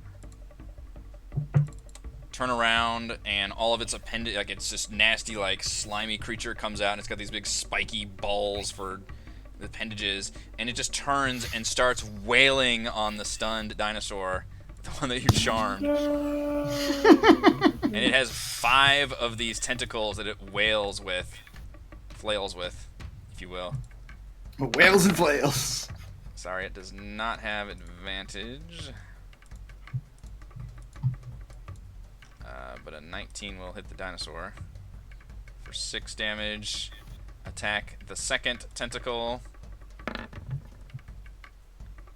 13. Oh, that does have advantage, isn't it? Because it's stunned. Well, 13 will hit anyway. Yeah. For 11 damage. You see, the snail does not like being attacked. Tentacle number 3. 17 will hit for 9 damage. Don't You kill all are it. realizing that this snail is actually capable of dealing a pretty good amount of damage. Tentacle number 4. 9 damage. What a turn of events this has been. Yeah. And then tentacle number Aaron is on a roller coaster of emotion. 5.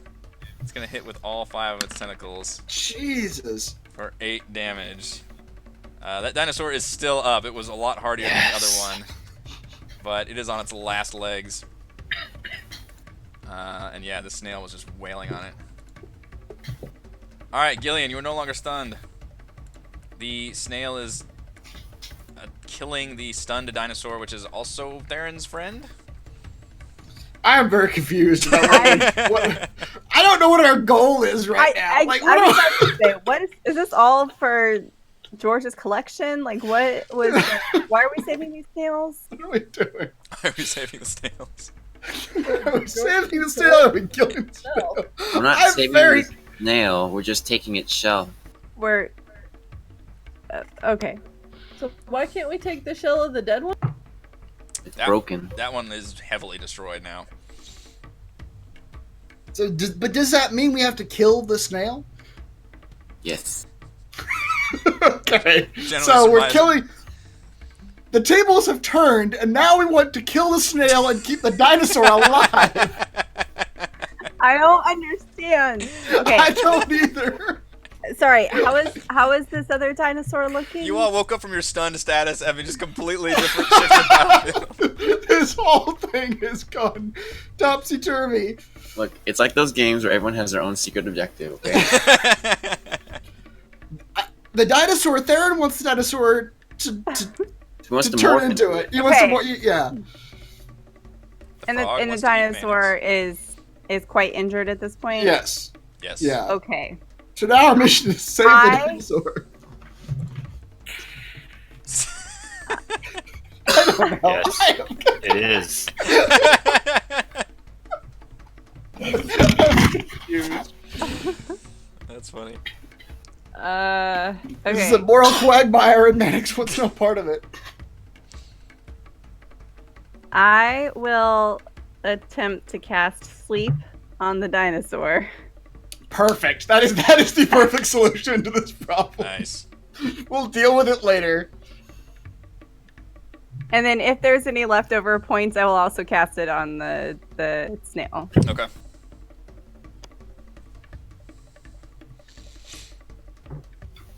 So that's how many hit points it affects? Yeah, so is it 23 plus 16? I cast it at a level 3. I think that's how it works, yeah. So I think it's 23 plus 16. So that is 39 hit points. Okay. So I think that, yeah, the creature has to have fewer hit points than that to fall asleep. The Allosaurus immediately like droops its eyes and just falls down gently. It definitely goes, passes out. The Flail Snail does not. And it appears emboldened by the dinosaur falling asleep. Oh no. Well, I don't have a solution for this part now. So now if the snail just keeps attacking the dinosaur, that's nature. Colette, as you put a dinosaur to sleep, that's nature.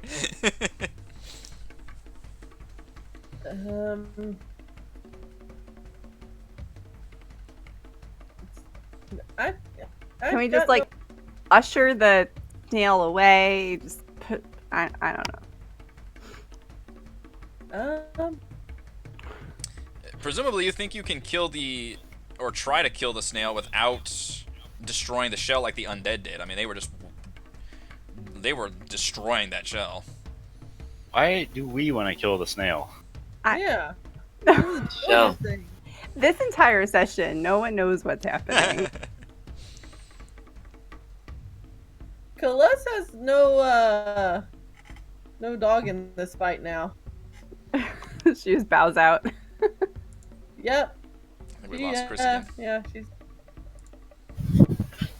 she's gonna just turn away because she doesn't approve of George killing the animals to make his weapons. Poor George. So yeah, no, I'm going to not do anything on my turn. Theron. Alright, I'm going to try to commune snail.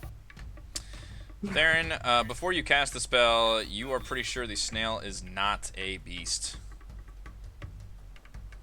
This is a creature that has a magical shell that can leave a glassy residue, is not a natural beast.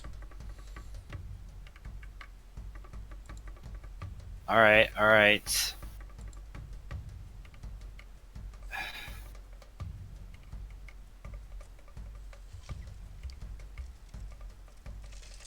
Help me kill it, Theron, and the dinosaur can be yours.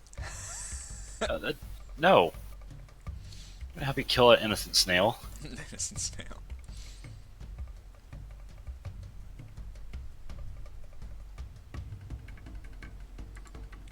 Is that what you say to the cow when you eat your hamburger? I'm going to cast... Is the Allosaurus a beast? The Allosaurus is a beast, yes. Alright, I'm going to cast that on Allosaurus. The Allosaurus is asleep currently, but... Okay. I mean, you could speak to it if you want to. Alright, I'm going to go up to it and slap it awake. Alright. Alright. I'm going to tell it to disengage and get far away from the snail as possible. It nods readily given how injured it was. It seems to have not realized how powerful and a pain in the ass this snail was.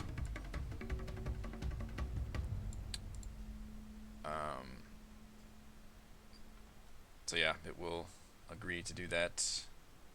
It wouldn't be able to do that until its turn, but it does get to go before the snail. Okay.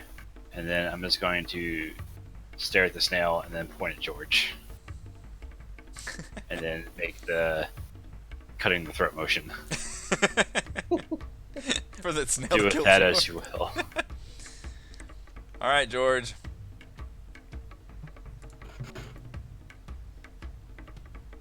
Gonna wail on the snail.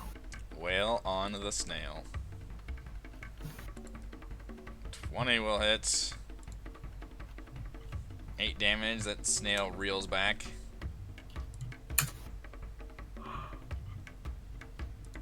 Holy crap. How much damage is that? 19. Wow. All right. 8 is 27. Yeah, you just did a lot of damage to that snail. Some might even say massive. Let's see. Was that massive damage? I have to do some quick math. That was not quite massive damage. But some might say it is. It was, you did take a good chunk out of that snail, though, and it appears to be reeling backwards. You also, when you attacked it, you lopped off some of its tentacles. To where it straight up has less tentacles now. How many? You lopped off one of its tentacles. Can I roll for it? 1d5. Come on. No. Looks like you can only lose a tentacle a turn if you do a certain amount of damage. Mr. Mannix. I got disconnected for a second. Did the situation change at all? Are we still trying to kill the snail? George is. The others seem to be not quite on board with that. Theron just told the dinosaur to back off, which it seems like it will on its turn. Oh, is the dinosaur not Isn't the asleep dinosaur anymore? asleep, though? I slapped it away. Theron slapped it awake and then did speak Why to is everyone animals to just talk making on my it. spells completely moot? I apologize, but I need to get that dinosaur away from that stupid snail. You could have just killed the snail. Problem solved. I can't do that much damage to it. And plus, I'm not gonna kill a snail that, Oh. that we're trying to save a second ago. Parents not on board for this This- whole thing. Snail not a dinosaur sociopath. conflict is tearing our I group know, apart. it really is! This is the moral quandary of the ages! This is our civil war right here. It's Team Dino, Team Snail. Who's There's gonna no This is what splits But- the group up. two sides. Which side gets I'm the only Spider-Man? I'm the only one on Team Dino. I was trying to save the dino for you. Are not allowed in the hut tonight. Yes! I'm the one not sleeping on the couch tonight. Score! Oh, man. I did not expect this to be the moral quandary of the group's moral center has just been dissolved. I'm still not even sure how we got here, but But here we are. here we are. Max will attempt to stab the snail. he will choose his side. Fully on Team George. Yeah. I gotta reopen my character sheet. Where are you?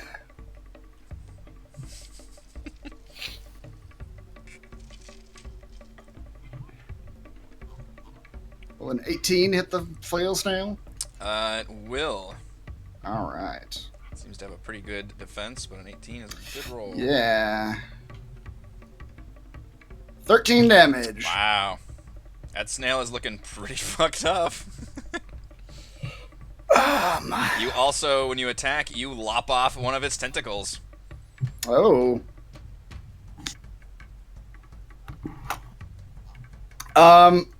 Hey frog, come over here and bite this flail snail. Frog size. Does the frog try to eat its shell just out of spite? Oh my That's right. god, frog! That's right, frog. Frog! For 6 Another damage. 6. Good lord. I don't think it can restrain the flail snail in its tongue, but it does a pretty solid amount of damage. Good lord. Can die in the attempt. Alright, it is Azaka's turn. That snail looks almost completely dead, so Azaka just says, "Oh, fuck it." She comes up and just takes her sword. Hack at the shell. I'm making a moot point for Yeah. Oh my god. Just, fuck it, and she just drives her sword right into the flail snail's, like, where you Oh think my its goodness. face is. And another tentacle falls off, and finally the flail snail, the flail snail, it looks like it's about to retract into its shell and start giving off that screaming sound, And Azaka just starts like stabbing it again and again and again. She's like, not doing this anymore. She just keeps stabbing it. And then it finally just stops before it can retract and just lays still. George quickly goes in and scoops out the dead body. Yep. Now you have a rainbow shell of a flail snail. Was it worth it? Was it worth it? It was part of the just personal wait. quest. It'll depend. Do I get the Allosaurus shape? Yeah, so Theron, you can do your thing while the dinosaur is gratefully not being killed by a snail. Yeah. Kill it later. What was it? Wisdom? Just had up a second ago. I believe it's a animal handling if it's the close-up one. Okay. Gaining. Well, 16. DC equal to 10 plus the BCR. CR, yes, 16 will get you an Allosaur shape. Yeah. Indeed, I'll have to add that one to your page next time because you've probably already looked it up, but that is one you can transform into. Next level.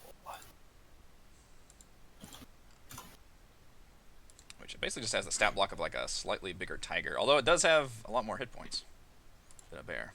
Yeah, I looked at it as a better bear. Yeah, it doesn't have the multi-attack, but it's got a cool pounce thing that if it goes off, it can do pretty good. Yeah, the dynamic is a really cool pounce thing, but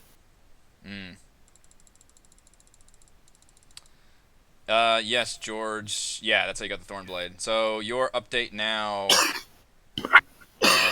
on your personal quest is you've done the Almirage, you've done the Zorbo, you've done the Vines, and now you just got the Rainbow Shell of the Flail Snail. Which your first three are what you combined to get the sword. Does Chris keep disappearing on... yeah, he disconnected like immediately after his turn. Oh, man. So you still need the Commodon and the Giant Snake. Okay. Sounds good. That's what you got. Listen to my words.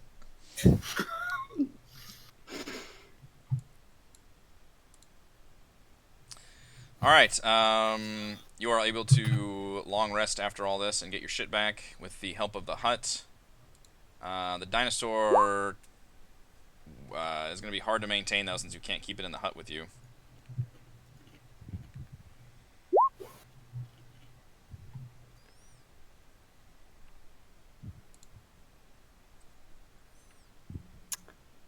So,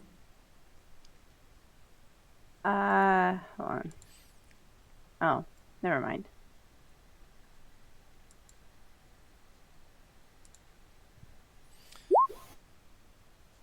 There you go, it's a long rest.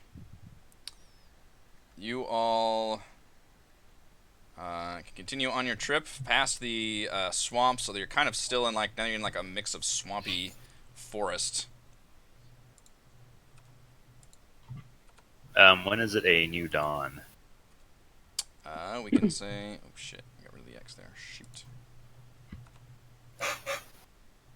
Oh yeah, it's the new dawn. I need to Yeah, roll for you my guys can wand do the new dawn. also. Yep. Hold on, what is it? It's a one. Oh my! What are you rolling for? That's the Fair second minimum time game, you I rolled say? minimum What are you rolling for? to recharge my staff. I got all my wand's points back.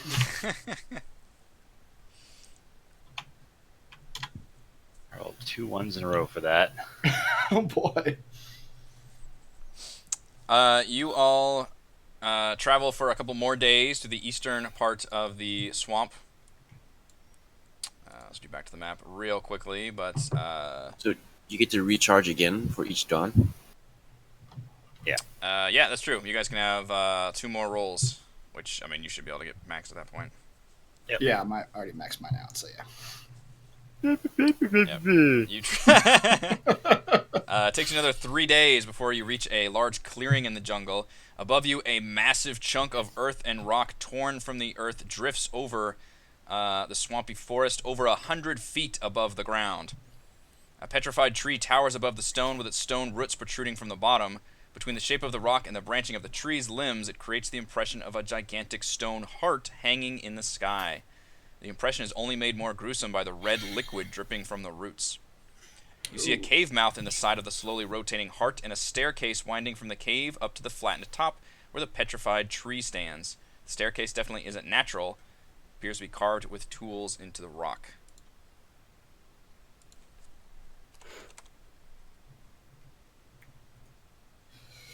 It's 100 feet off the ground?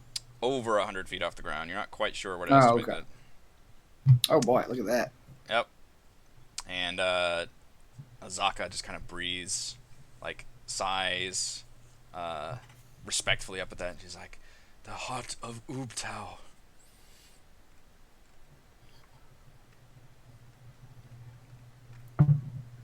Any idea how to get up to the Heart of Ubtao?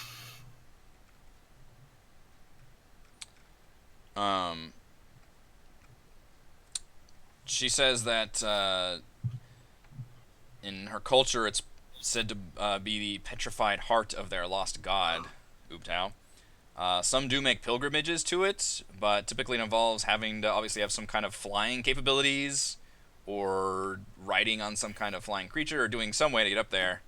And then people just kind of pray to Ubtao when they're up there. But otherwise, she shrugs.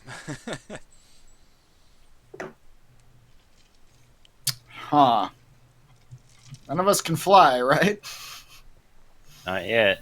Theron says, whisper. Born. I want you to throw Mannix as hard as you can. Hold on now. You know, what I do have, it's probably not going to be effective enough. Let me read the description of it again. Some of us, I know, have balloon packs from back in the day. Is that the right campaign? Yeah, I know, right? No, I don't think George was here for that, but yeah, you actually got balloon packs out of the Wreck of the Star Goddess encounter. Okay, you got this might actually work. We have two. Oh boy, that might be tricky. But we have 2 balloon packs. As an action, I'll just roll it so you guys can see it. You gain a levitate spell for 10 minutes. Oh, does levitate only rise you 20 feet, or is it 20 feet per turn? Okay, per turn. Okay, that's better. I think you still have to move your own locomotion, though, don't you? I don't know how. Yeah, you can't. Yeah, exactly. If you're going left or right, not up or down. It's like being in space, basically, is how I picture it. Can't maneuver without pushing or pulling against an object.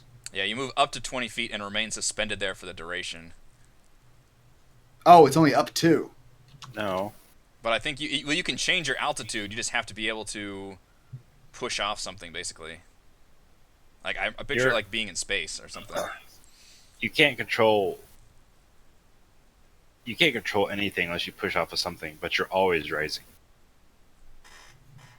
You're always rising? Yeah, because you're going up to 20 feet of flight per turn. Where does it say per turn? Where do you see that? And it can't maneuver without pushing or pulling against an object up to 20 feet of flight per turn. After 10 minutes, float gently to the ground. On the balloon pack? Oh, I was reading the actual levitate spell. Oh, wow. Oh yeah, so was I. Okay, so on the can't maneuver that pushing up to 20 feet of flight per turn. After 10 minutes, float gently to the ground. There's a reaction when falling. So would the math help us there? Let's see, 20 feet of flight per turn. How long is a turn?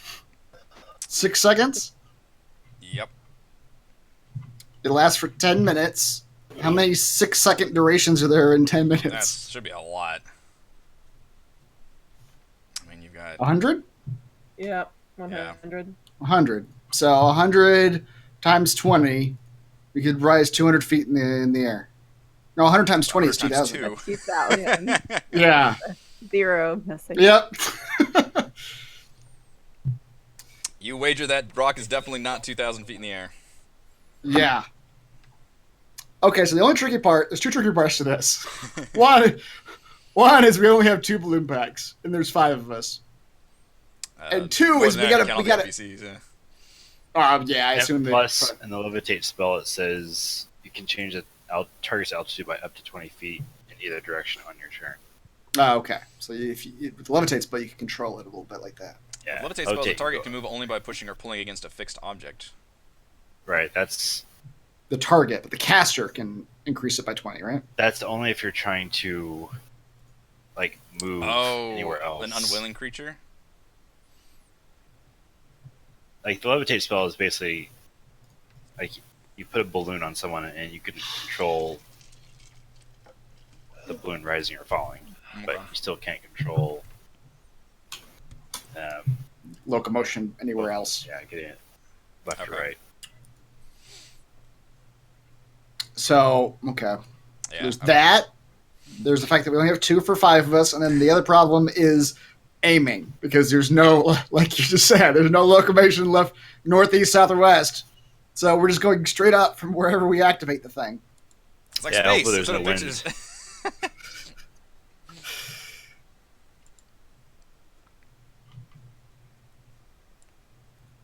Well, the levitate spell says it can do up to 500 pounds. Okay. So if like 2 tied to each other or just holding on to each other. Mm-hmm. How do we get down? It's another Because you're question. using the balloon packs to go up. To go up. And the balloon packs are only one to use things. Yep. We'll worry about that later. As you're saying this, you see a figure. You spot what appears to be a blonde elven woman emerging from the cave mouth at the top, wearing robes. And she begins to call down to all of you. And I think that's where we're going to end it for tonight's session. You all reach the right. Heart of Ubtao. Thank you for joining us, Chris, Heather, Rochelle, Raymond, and Reese, for playing, and thank you to all your wonderful fans for watching. Go to RogueWatson.com for recaps, patreon.com/RogueWatson if you'd like to support the channel. We are live streaming our D&D adventures every week. We'll see you next time. Bye. Goodness, we solved the moral quandary of the Flail Snail. By just murdering one of them eventually. Whichever one died first. Yep. I would have liked for everyone to like hard lines to be formed there. Yep. We'll put their foot down on whether they not kill the snail. Yep.